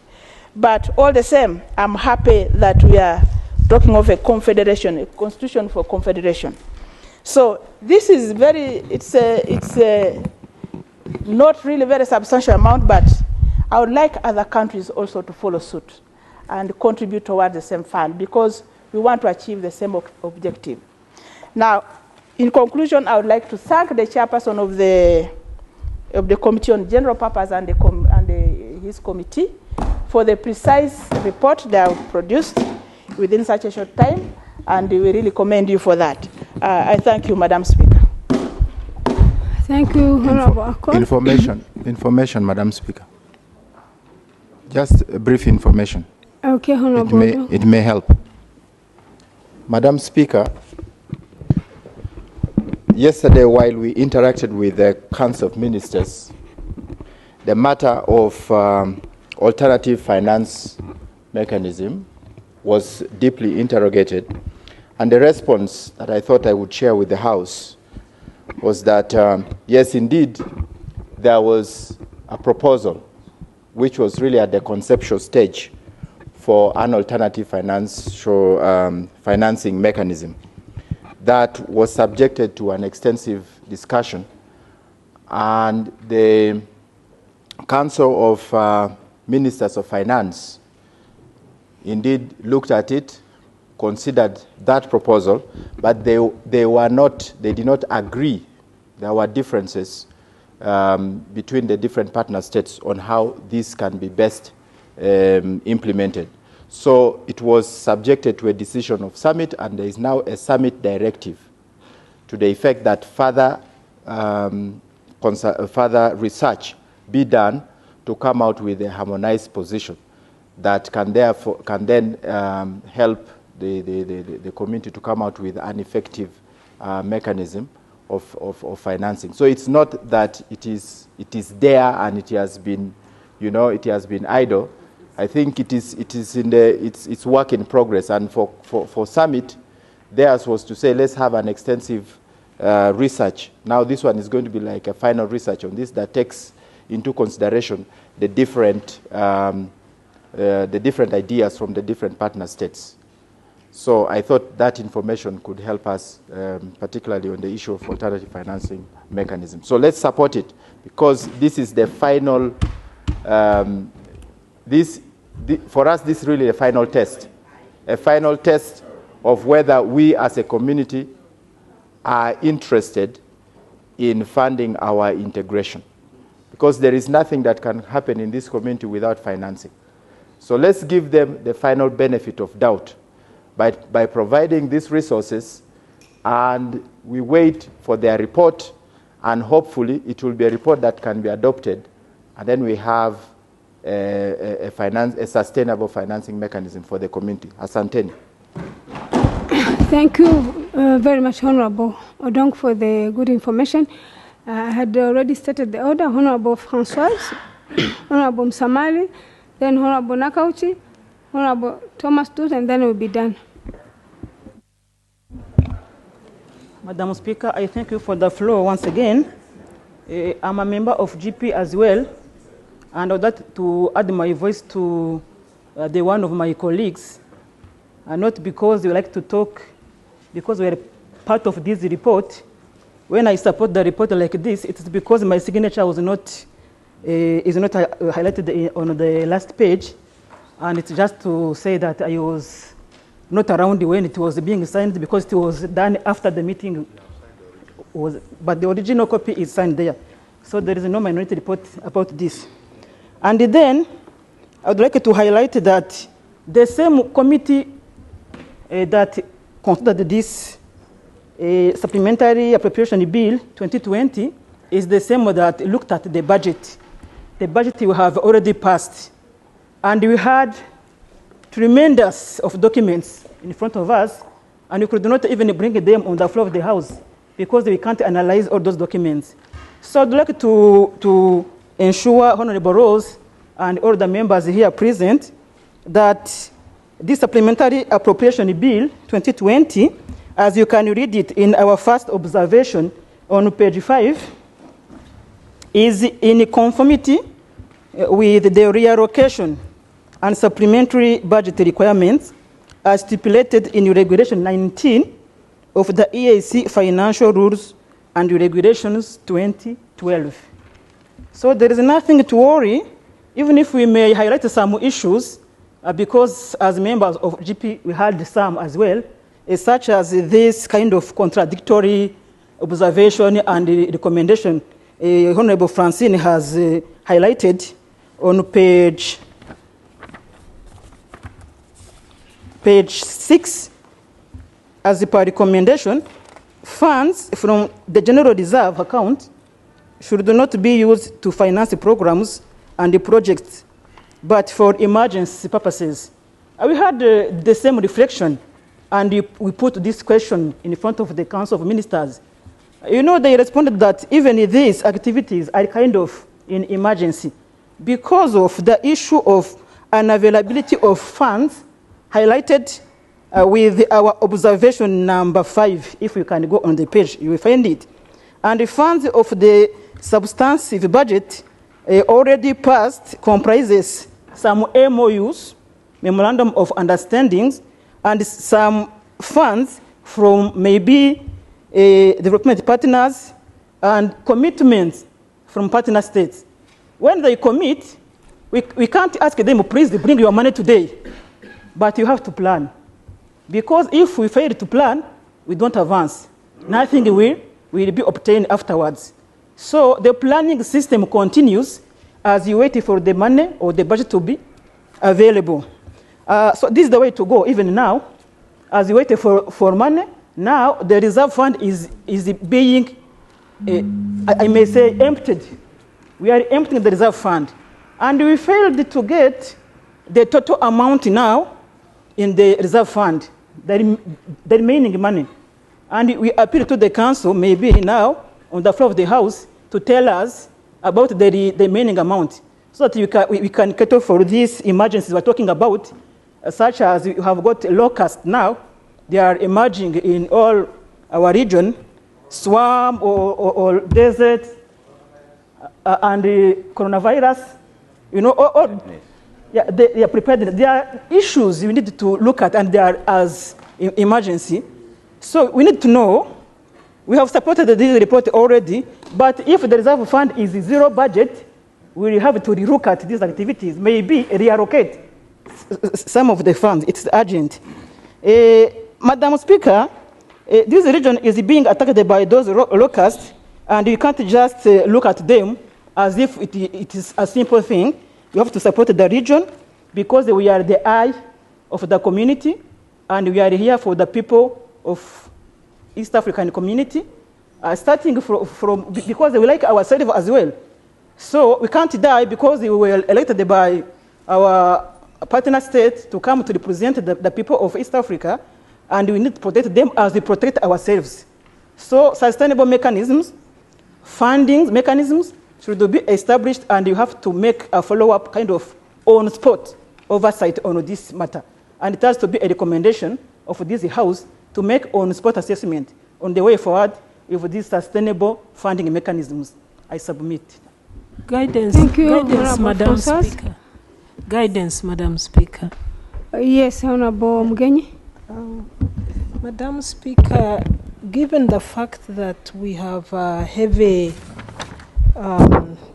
agenda before us, the order paper is full, and given the fact that members of the General Purpose Committee have had a chance to contribute and discuss this agenda item, is it possible, Madam Speaker, that we limit the contributions so that we can move on to another item? Because it looks to me like we are all positive about this item on supplementary budget. I beg to be guided, Madam Speaker. Thank you very much, Honorable Mgenyi. We are remained with the two members who want to contribute, and I will appeal to them to be very concise so that we can try to finish our bill and take something else. Now I have Honorable Msamari. Try to be concise, and then after it will be Honorable Nakauch and Honorable Dutz. Thank you very much. Thank you, Honorable Madam Speaker, for this opportunity. Indeed, I will be very brief because my points have been, in one way or the other, been touched on. But I just wanted to start with a lighter note. Yesterday, when I was congratulating you, I shared with you the experience of the president of Uganda, former president. I think I said that that seat is sweet but hot. I think you have experienced it right now, Madam Speaker. Now, I congratulate the committee for the report, and I support this report with an amendment. If you go to page 3 of the report, and that's item 3, where they are talking of repairs on the EAC headquarters, and the source of funding is from the General Reserve. Now, I have not seen a disaster here so far that would warrant like an emergency. Maybe the roof has been removed or something has happened. Meaning that this funding for repairs of EAC headquarters should be budgeted for, because it is a necessity. But to be treated as an emergency, to be brought in a supplementary, I find it untenable, just like you have observed in the report itself. So I am proposing that we have the East Africans, Madam Speaker, who are stuck in China because of coronavirus. And I have also I've also observed that the East African partner state, the East African community, has not got any contingency plan to evacuate our people from China. Other countries are doing it, and for us, our people are stuck there. So my view is that this money be diverted to go and evacuate our people who are stuck in China because of coronavirus. Information? Not this one of repairing the headquarters. Honorable Msamali, are you taking information from Honorable Kennedy Mkulia? Please. You told me to be brief, but if so, please, no problem. Thank you, Honorable Musamali, for giving me the opportunity to give you an information. I appreciate your need to amend, but I thought that when the bill reached a committee stage, that's when you will propose amendments to any of the items you would like. So we have the opportunity to propose the amendments later on. Much as I accept that our people who are stuck in China should be evacuated, and we put funding for it. But however, we will import coronavirus from them here. So we should keep them there a bit before they come and infect us also here with the coronavirus. Let them stay there. Thank you. Okay, thank you, Honorable Kennedy. I think it will come, of course, at the right time. And we are, in principle, we are in agreement, we are together, that when it comes to that, we move that amendment such that we are able to evacuate our people. And then lastly, like I told you, Madam Speaker, that most of these points have been touched on. The other one is for us also to make another point on this issue of the desert locust invasion in the community.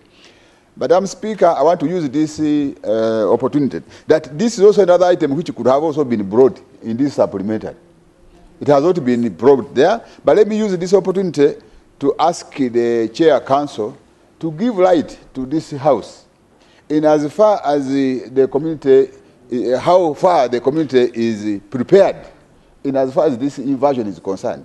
Assume we had prepared to attack these locusts as a community. They wouldn't have spread all the way from Kenya to Uganda. They are threatening the Republic of Rwanda. They are threatening Tanzania. So if we had a united front against these locusts, because we should be working as a community. So, the Chair, Council, we want to use this opportunity that you highlight the efforts being undertaken as a community in as far as solving this problem is concerned. Thank you, Madam Speaker. Thank you very much, Honorable Msamali. Point of procedure, yes. Honorable Hasnu. Madam Speaker, I'm rising on point of procedure using Rule 30F.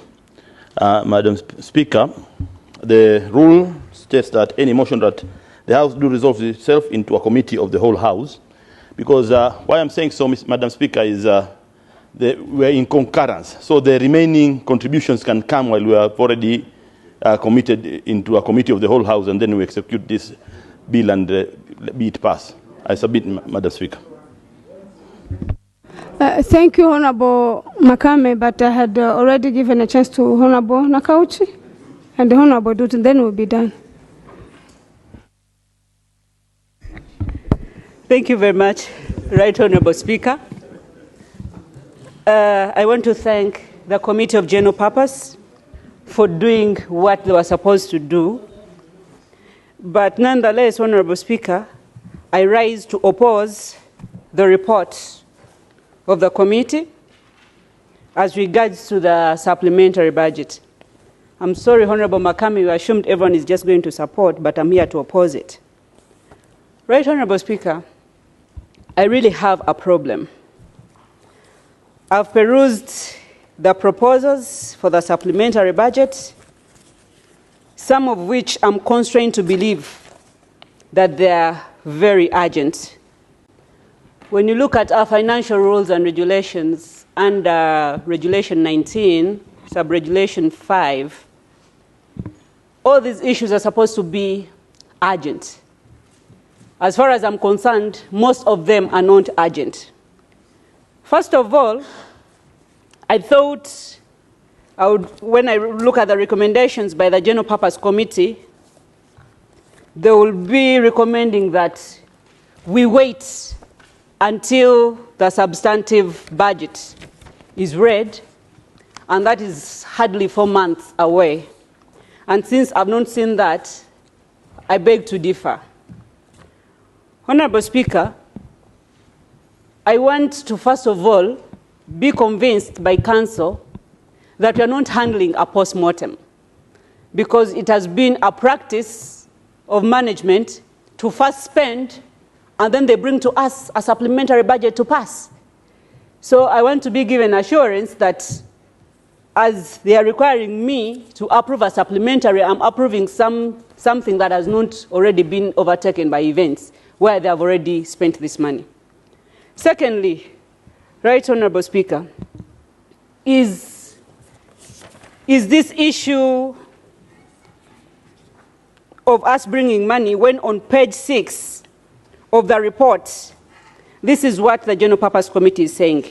On page 6, paragraph 5, number 5, they are saying, well, the committee recognizes that most of the activities under the supplementary budget for financial year 2018-2019 were the unfunded priorities during the budget process.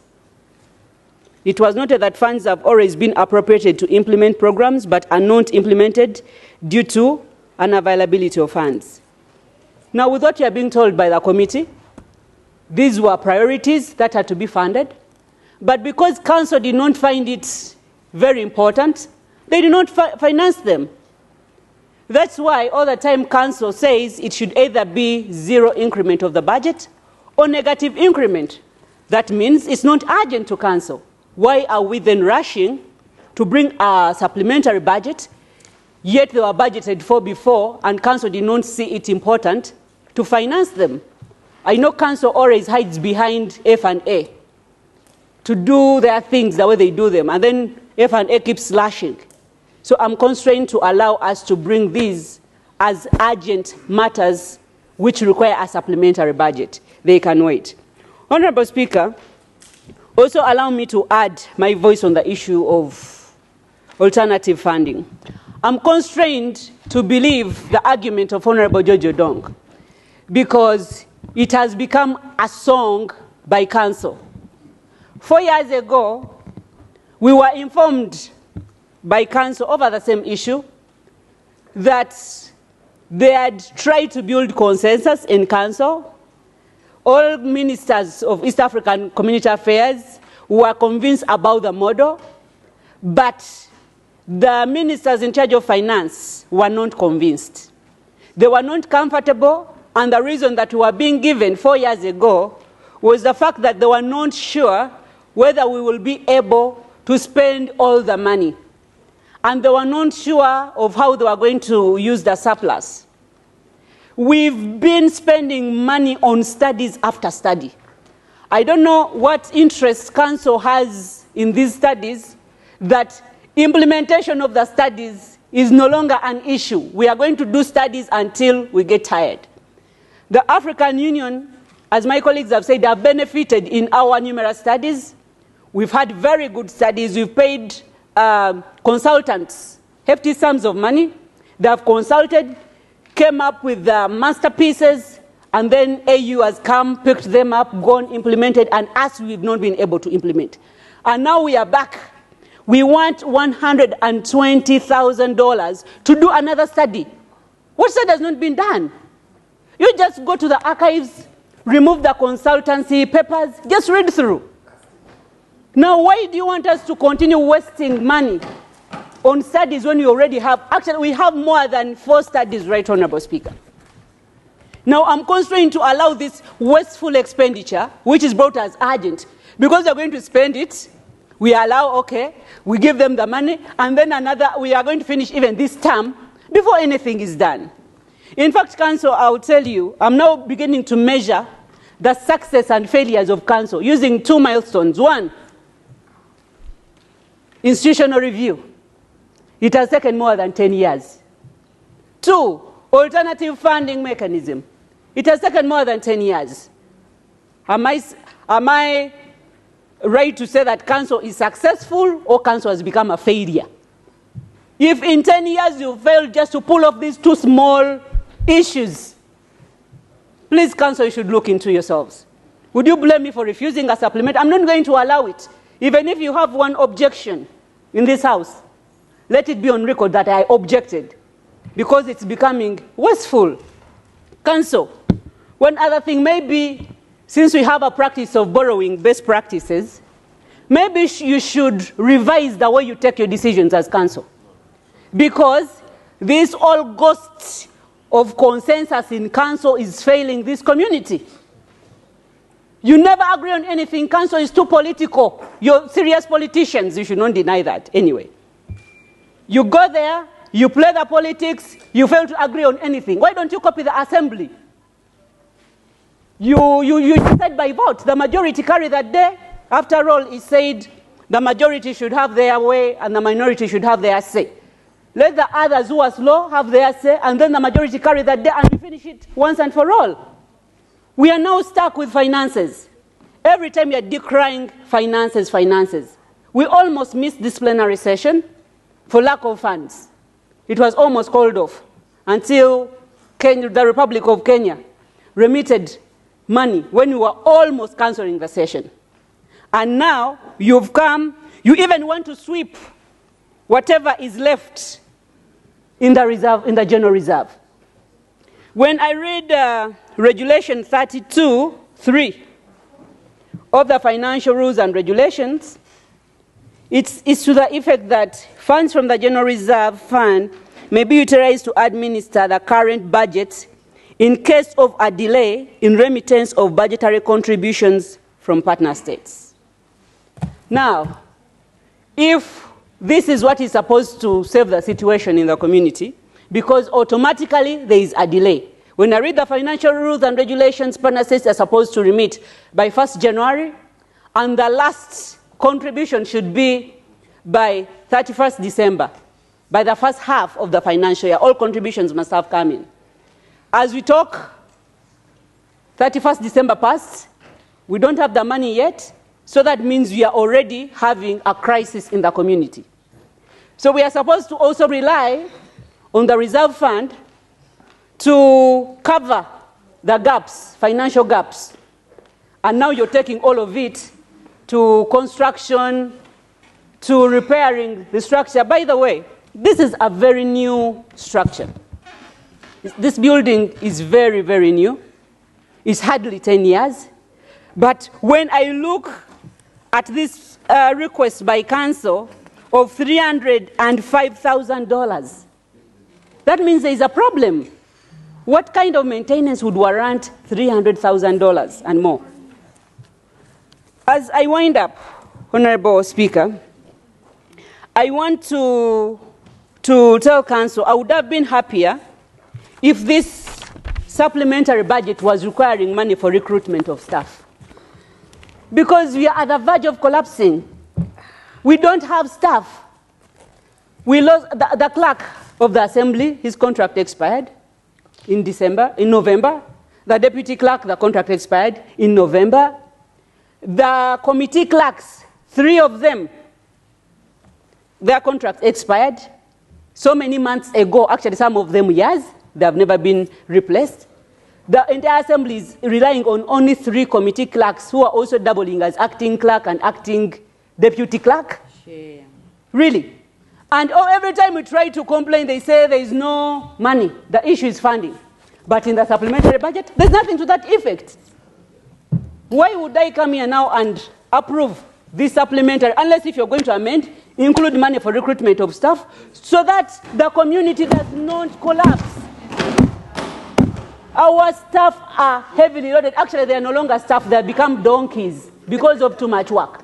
I remember legal committee, we had work. We were calling our clerk of the committee of legal to come and meet with the subcommittee. And he was like, I have agriculture. I cannot attend to my committee. I have another committee to go to. We become ineffective. The staff, even in the secretariat, you're going to see people dropping dead because of too much work. All these departments, including the Department of Fiscal Planning and Finance, which is handling the whole docket of Monetary Union, has only 1 staff member. And this is a very component, it's a key pillar of integration. East Africans cannot wait for a single currency. But the whole department has 1 staff, and their entire budget is $80,000 as per this financial year. $80,000. And now we are here saying we should pass this. Honorable Speaker, as I conclude, allow me to say that I'm not ready to have a supplementary budget approved when it looks like this. So I beg to oppose from the report of the committee and the supplementary appropriations itself. I beg to move. Thank you, Honorable Nakauchi. Honorable Dut. Thank you, Right Honorable Speaker, for giving me the floor. I'm actually going to be brief because most of my colleagues have really elaborated on this report. First of all, I would want to thank my chair of the committee and my colleague in the Committee of General Purpose for a job well done. I would want to add my voice to activity number 1, which is the sustainable mechanism. This one is very important activity. And the House is not supposed to ignore it. It's very important because we can't do anything as community with no resources. Because it's an ongoing activity, we need to facilitate it so that it is speed up and we put it into an end so that we have resources to move this community development. This is number 1. Number 2 is about the activity number 3. During our meeting with the council, it was highlighted also with the delay of the remittances.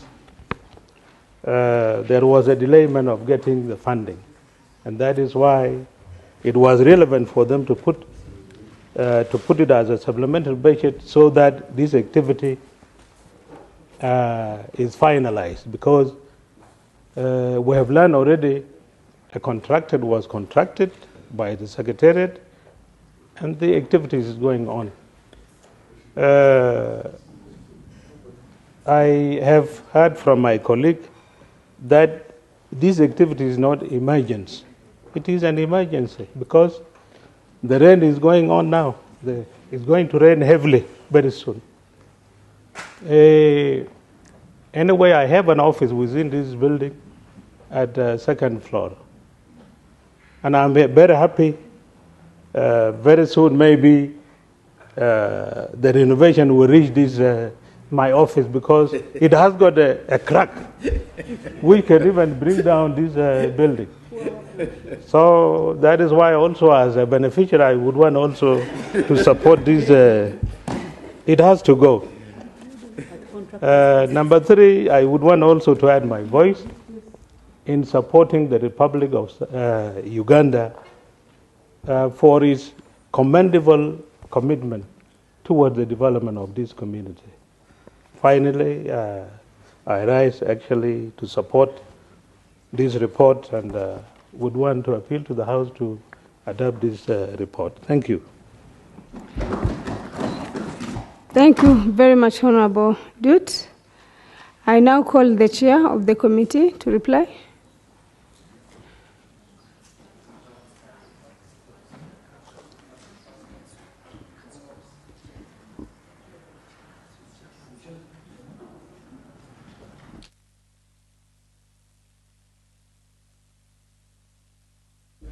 Thank you, Madam Chair, Madam Speaker.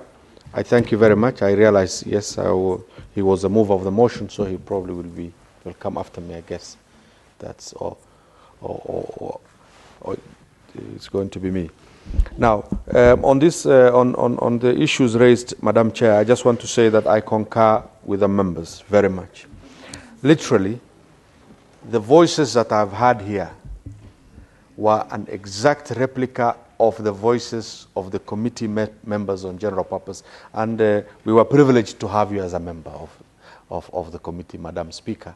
And you will agree with me that every voice that has been raised, including that of Honorable Susan here, was actually what the committee raised as the substantive issues in engaging the council on this particular issue. Having said that, Madam Chair, and I appreciate Honorable George clarified on the issue of the alternative financing mechanism. This issue, when we asked for it, Honorable Susan, when we said, you already have this, why do you want to reinvent the wheel? We were told, you probably just know that, or you were told that we have it. But in reality, there is no document, official research document in place for this particular activity. So knowing how urgent it was, Madam Speaker, for the alternative financing sourcing thing to be done, the committee found it viable that we accept that particular activity on the explanation that there was no any other. We even said, AU is using your model, so and so is using it, West Africa, but we were told all those are issues that are said here and there, but there is nothing substantive in that regard. Madam Chair, on the issue of the other issue is the 305,000, and I'm glad members can recall these figures. This is the exact figure you passed as a supplementary appropriation back in Zanzibar, the exact amount. And the reason is that that particular financial year lapsed, and Regulation 29 of the financial rules and regulations require that for them to, and the work has been done. The work has been done. This is what we have been informed. And we mentioned Honorable Thomas Dut, who is also a member of the committee, raised up the issue of places like his office and what was going to be done about, and the Secretariat picked up those issues as issues of the conclusion of that particular obligation. Madam Chair, I just want to say that particular work is done, and therefore they want to pay the supplier. I have got the minutes here of the 39th Council of Ministers, which queried the same. Why, if we appropriated for some amounts, and you went into a contractual obligation to that particular supplier, that should be an outstanding bill. Why does it require you to come back again and seek for more appropriation? again. That question was asked by Council, if you look at the deliberation on the debates, to the Secretariat, and we also asked as a committee. We were still referred by the Secretariat to this particular financial rule. Says that the time lapsed, therefore they only had 3 months, so the 3 months of that particular financial year 18-19 lapsed, and therefore now they cannot pay from the General Reserve unless they get the new appropriation. The committee is in record to have put a caption to this issue and said, and I as a chair put that particular issue, said, let us not see it in audit someday in the future that 2 amounts of 305 were paid to a certain guy based on 2 supplementaries. And because this is a house of record, Madam Chair, that particular issue was taken very seriously by the members of the committee, and the Council gave us all the necessary approval, confidence that these issues will be resolved. Madam Chair, all the other issues that the members have raised, I agree with them very much. I know even Honourable Susan's issue of saying, are these issues urgent or not? The committee deliberated on them. Some of them, most of them, are donor funds, which if we don't appropriate now, will actually lapse. They will not be available to the community. So we don't want to be the reason the community to come back tomorrow and say, look, we have lost about $3 million just because the committee or the House did not approve this particular thing. On the issue of the financing mechanism, the repairs on the house, can we really say no to this? Uganda is giving us money, which is needed very much for use by the people who are making the constitutional amendments. Can we say no for the use of this money? We found good grounds by the majority of the committee to grant and present before the House our justification to say that this report be passed. Having said that, Madam Chair, I wish to thank the following members who contributed to this debate, very, very lively debate this afternoon. And I start with Honourable Gideon, who contributed to this, Honourable Kennedy, Honourable Wanjiko, Honourable Kasamba, Honourable Oburu, Honourable Rutazana, Honourable Rose Akol, Honourable Odongo, Honourable Francois, Honourable Musomari, Honourable Susan, and Honourable Thomas Dut. And as I end, Madam Chair, I want to give the reassurance to Madam Rosa Cole that the numbers as per from the General Reserve do add up from the numbers that we have. So, and the numbers given to us by Council. If there are any disparities, we will relook at those numbers. Again, I think there must be either typo errors here and there and things like that. But the numbers that were being given to us are the numbers given to us. With those, Chair. Madam Chair, Chair. I thank you very much. Chair, information. Thank you, Honourable Chair, for your indulgence. I just wanted you to clarify. You know, I just looked at your figures, and I did some totals. You know, on the face of it, on your report on page 3, you said the funds from the General Reserve amounting to USD 1670454. As additional, you know, is there from the General Reserve. Now, for me, what I did was also to total on your schedule here the amounts that are coming from the General Reserve.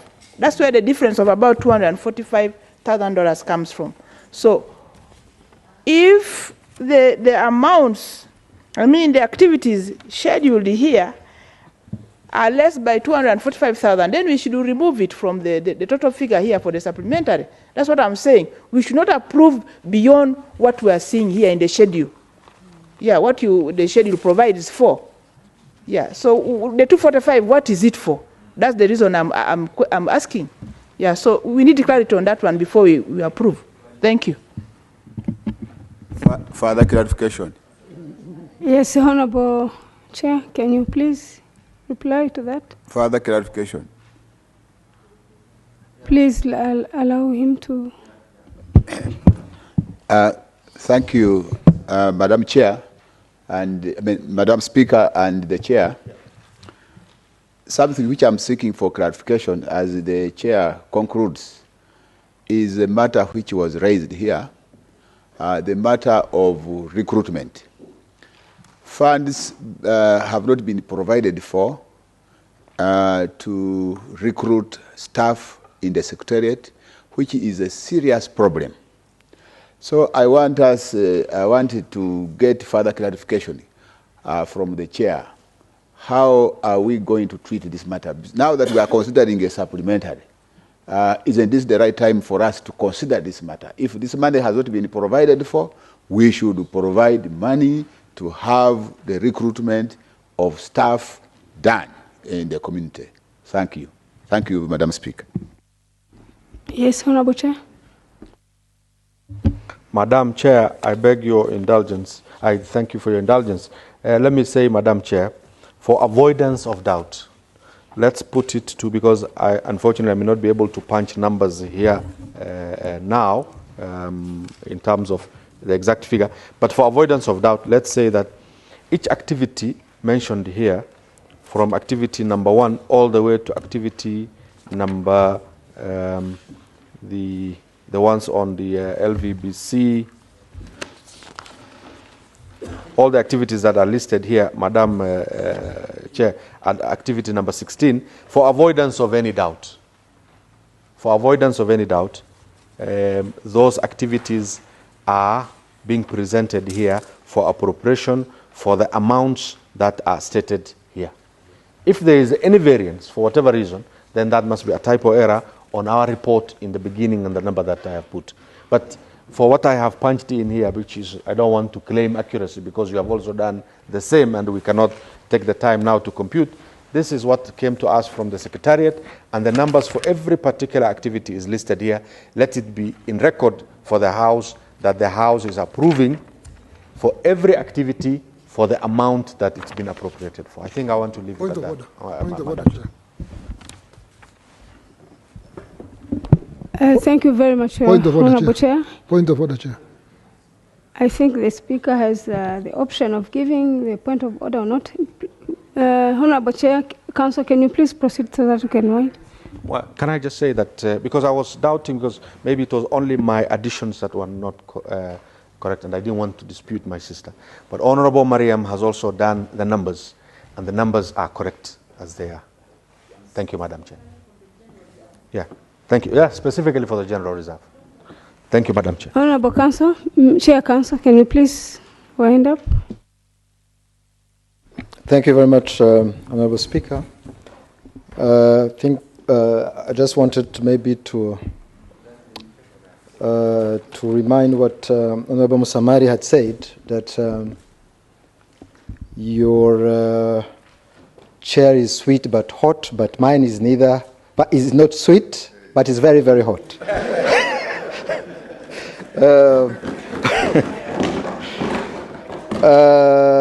And I thank the chair of the Committee on General Purpose and also members of that committee for a job well done, and also members of this House for their contributions. There are several issues that were responded to by the chair. But there are also others that came from different members of this August House, especially that of sustainable financing mechanism, which it's true has been going on for a long time. And actually, it was said that the African Union in the financial reform has actually used what was also prepared by the East African community. But of course, we are a community that has its own rules, and the Sectoral Council of Finance and Economic Affairs has requested for a study to further consider this issue. But we hope that now that we have that study, which the consultant for the study have now been engaged and the work is ongoing, and we hope that we will be able to conclude this matter very quickly. There is also our method of work or decision-making mechanism in this community that requires a consensus of all, to agree on decisions. It's not easy to change that rule because we are in this community, one people, one destiny. It will be difficult to not to move on the same pace. So we will try to expedite this process, and the council will work with the sectoral council to discuss this study and be able to examine the required reform to align EAC structures, program, and activities of the community. And this is linked to the financial issue that was also raised once again in this House regarding remittances.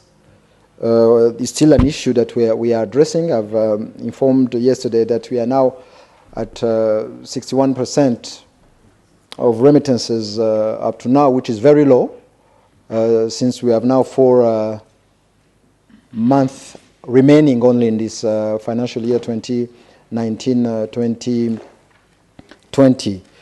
And I want to congratulate countries that have contributed almost the money that they owe. The Republic of Uganda has contributed 100%, and the Republic of Kenya that has contributed 98%, which is almost 100%. Other countries are behind. There's, I think, Rwanda 86% and Tanzania 85%, which is not yet there.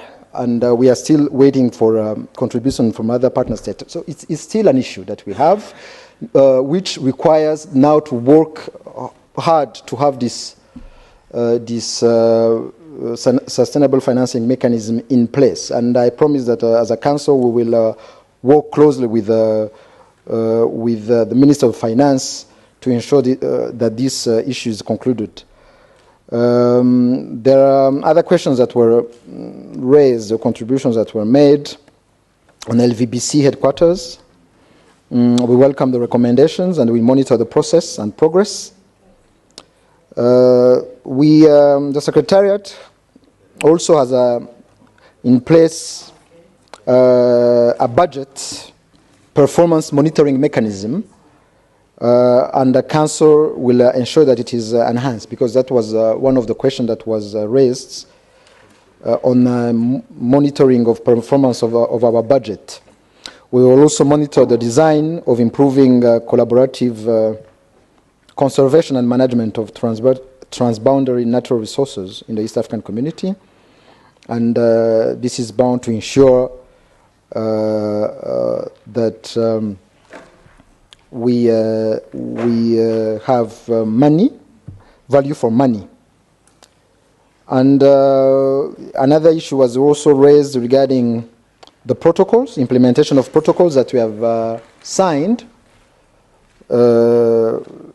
We, as a council, we are committed to the implementation of those protocols, especially the protocol on common market, which is being implemented, but we are still facing difficulties, because as we are a community which integration is based on 4 pillars, we are 2 pillars ahead of us, the monetary union and the political federation. We need first to ensure that the protocol we have already signed are implemented. So the Council of Ministers will follow on this issue, and we encourage partner states to ratify and abide by those protocols. And I take this opportunity to thank the Republic of Uganda for availing money for drafting of the EAC political confederation constitution, and it's an important step towards the 4th and ultimate pillar of our integration. Otherwise, the council will work together with all institutions and organs concerned, and also with your August House, to ensure that this supplementary budget is used for the good of the community, including on the important activities such as putting in place that sustainable financing mechanism. Thank you, Madam Speaker. Thank you very much, Honorable Chair Council. I now put the question that the East African Community Supplementary Appropriation Bill 2020 be read for the second time. Those in favor say yes, aye. Aye. Those against say nay. Nay. The ayes have it.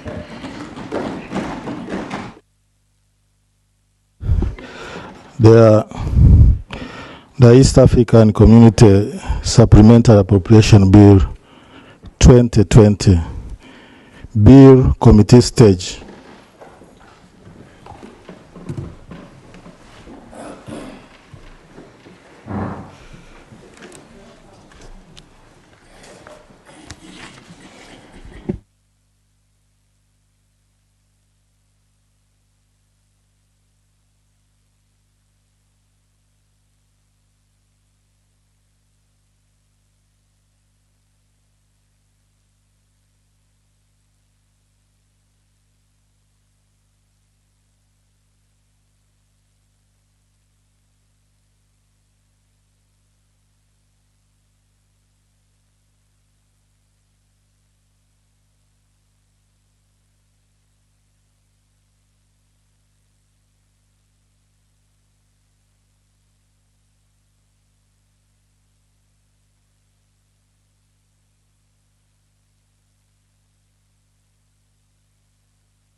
Honourable members, we are at committee stage where we are required to pass the bill clause by clause.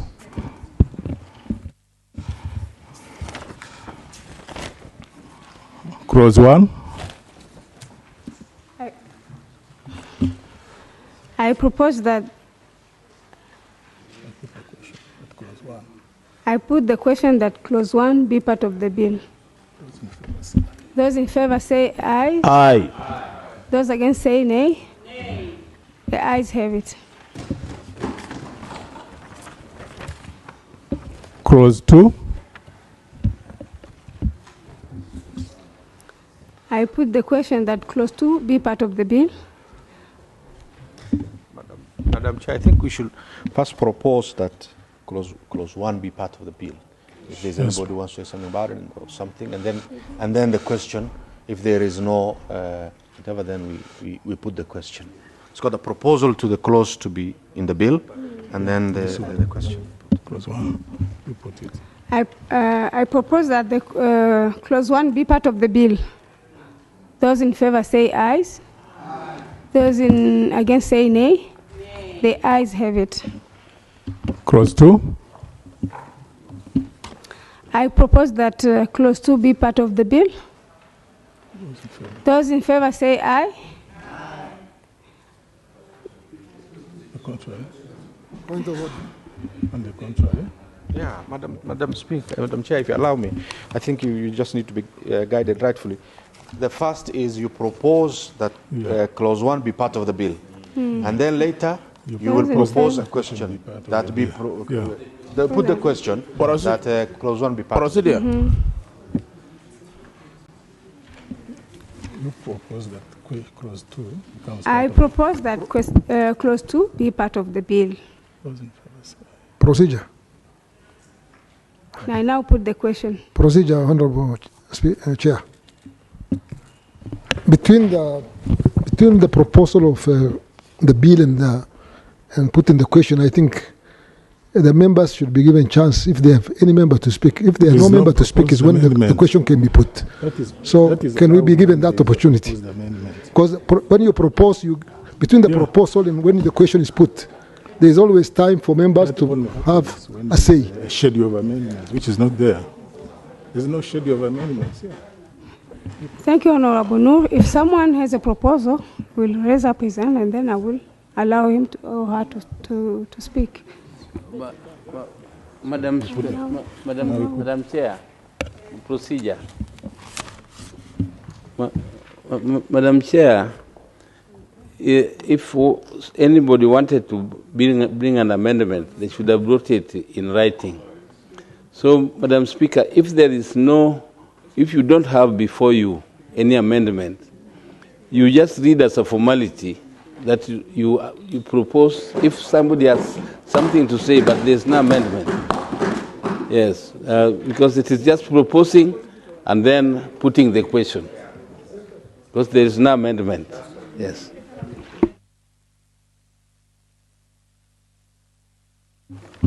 Now I put the question that clause 2 be part of the bill. Those in favor say aye. Those against say nay. Nay. The ayes have it.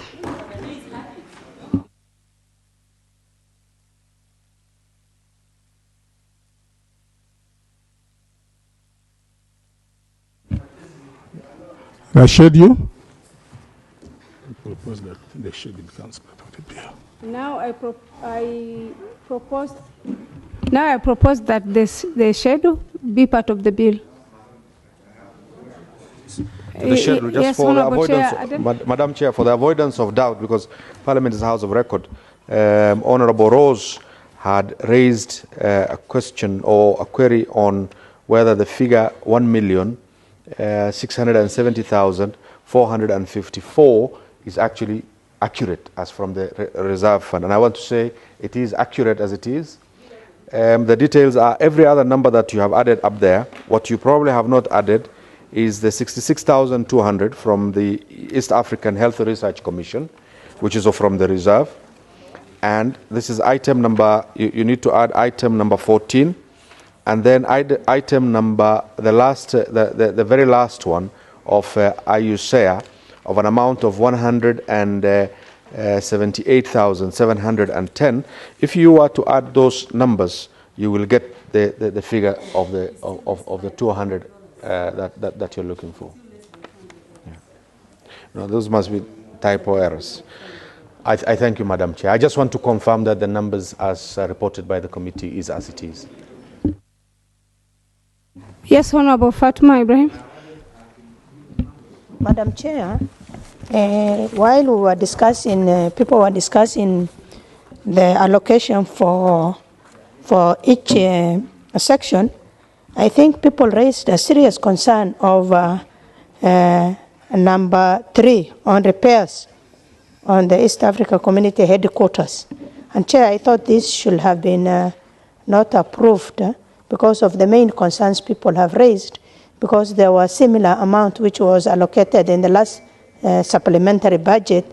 And Chair, it looks like this schedule is representing a cumulative, including this part. Chair, we need your intervention. Thank you, Honorable Fatma, but that question has been responded well by Honorable Abdikadir Aden, the chair of the committee. Maybe you will approach him after, he will tell you, but he made his response. I'm putting the question for the schedule, Honourable members, because the schedule has different votes, we have pronounced ourselves on each vote. Okay. I come here. Yeah, I'm going to. Start here. We are on the schedule, vote 001, ESC Secretariat. Honorable members, I now put the question that the total amount of USD 3,477,545 be allocated to vote 001 ESC Secretariat. Those in favor say aye. Aye. Those against say nay. Nay. The ayes have it. Vote 004, the Lake Victoria Basin Commission. Honorable members, I put the question that the total amount of US dollars 1,125,984 be allocated to vote 004 Lake Victoria Basin Commission. Those in favor say aye. Aye. Those against say nay. Nay. The ayes have it. Vote 005, the East African Science and Technology Commission. Honorable members, I put the question that the total amount of 69,566 US dollars be allocated to vote 005, East African Science and Technology Commission. Those in favor say aye. Aye. Those against say nay. Nay. The ayes have it. Vote 007, Honorable the members, East African Health Research Commission. Honorable members, I now put the question that the total amount of 66,200 US dollars be allocated to vote 007, East African Health Research Commission. Those in favor say aye. Aye. And those against say nay. Nay. The ayes have it. Vote 008, the East African Community Competition Authority. Honorable members, I put the question that the total amount of US dollars 59,470 be allocated to vote 008, East African Community Competition Authority. Those in favor say aye. Aye. And those against say nay. Nay. The ayes have it. Vote 009, the Inter-University Council of East Africa. Honorable members, I put the question that the total amount of US dollars 178,710 be allocated to vote 009, Inter-University Council for the East Africa. Those in favor say aye. Aye. And those against say nay. Nay. The ayes have it. And finally, you put a question that the schedule becomes part of the bill. Finally, that the schedule becomes part of the bill. Honorable members, I now put the question that the schedule be part of the bill. Those in favor say aye. Aye. Those against say nay. Nay. The ayes have it. The title. Honorable members, I propose the question. I propose the question that the title be part of the bill. Those in favor say aye. Aye. Those against say nay. Nay. And now? I put the question that the title becomes part of the bill. I now put the question that the title be part of the bill. Those in favor say aye. Aye. Those against say nay. Nay. The ayes have it. Motion for the House to resume. You'll go back. Let him first. The minister has to move it. But they have to ask me. Yeah, the minister. You see the minister. The chair comes here to move the motion. Yes, Honorable Minister, can you please move the motion? Madam Chairperson, I beg to move that the House do resume and the Committee of the whole House reports thereto. I beg to move. Put the question that the House do resume. I now put the question that the House be resumed. Those in favor say aye. Aye. And those against say nay. The ayes have it.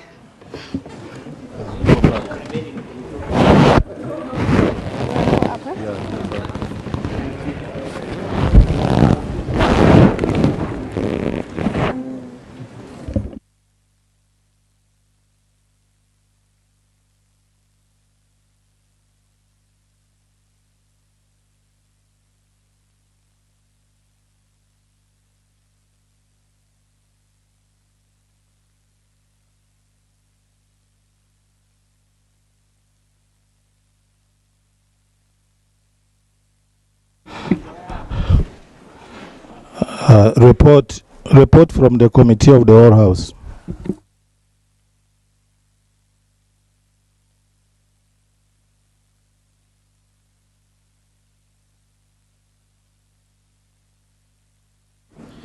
Honorable Minister, can you please present the report? Madam Speaker, I beg to report that the Committee of the Whole House has considered a bill entitled the East African Community Supplementary Appropriation Bill 2020 and passed it without amendment. I beg to report.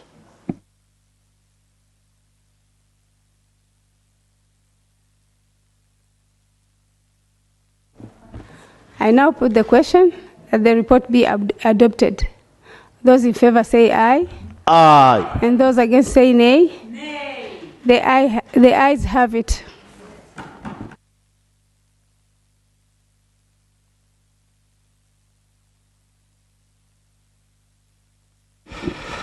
The East African Community Supplementary Bill, third reading.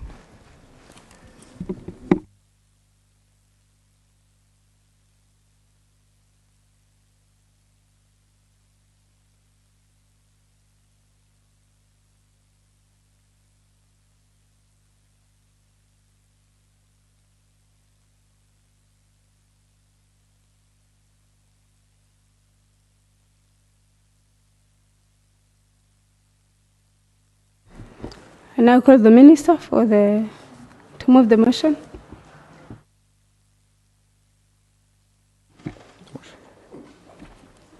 Madam Speaker, I beg to move that the East African Community Supplementary Appropriation Bill 2020 be read for the third time and do pass. I beg to move. Honorable members, I now put the question that the East African Community Supplementary Appropriation Bill 2020 be read for the third time and do pass. Those in favor say aye. Aye. And those against say nay. Nay. The ayes have it.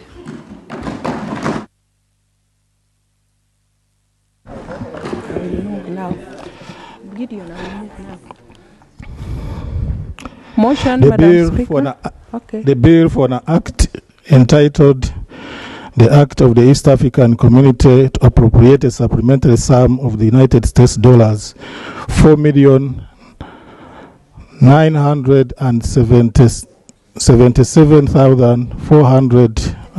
4,977,475 out of the community budget to meet additional expenditure for specified organs and institutions of the community for the financial year ending 30th June 2020.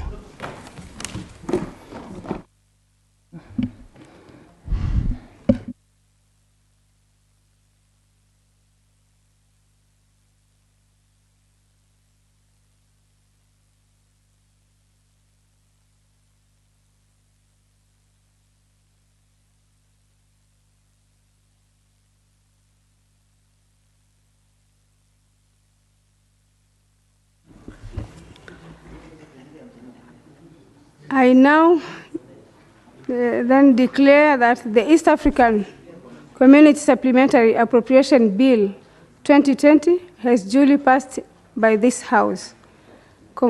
I congratulate the mover and the Committee of General Purpose.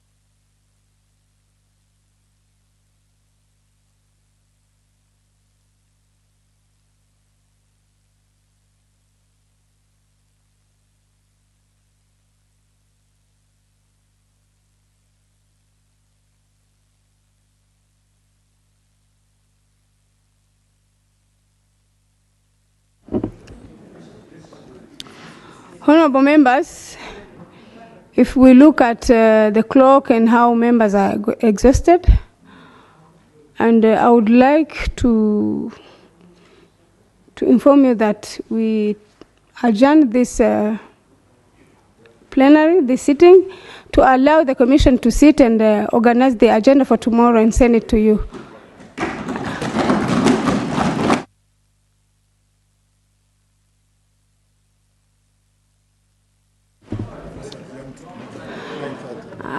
House is adjourned until tomorrow morning, 9:30.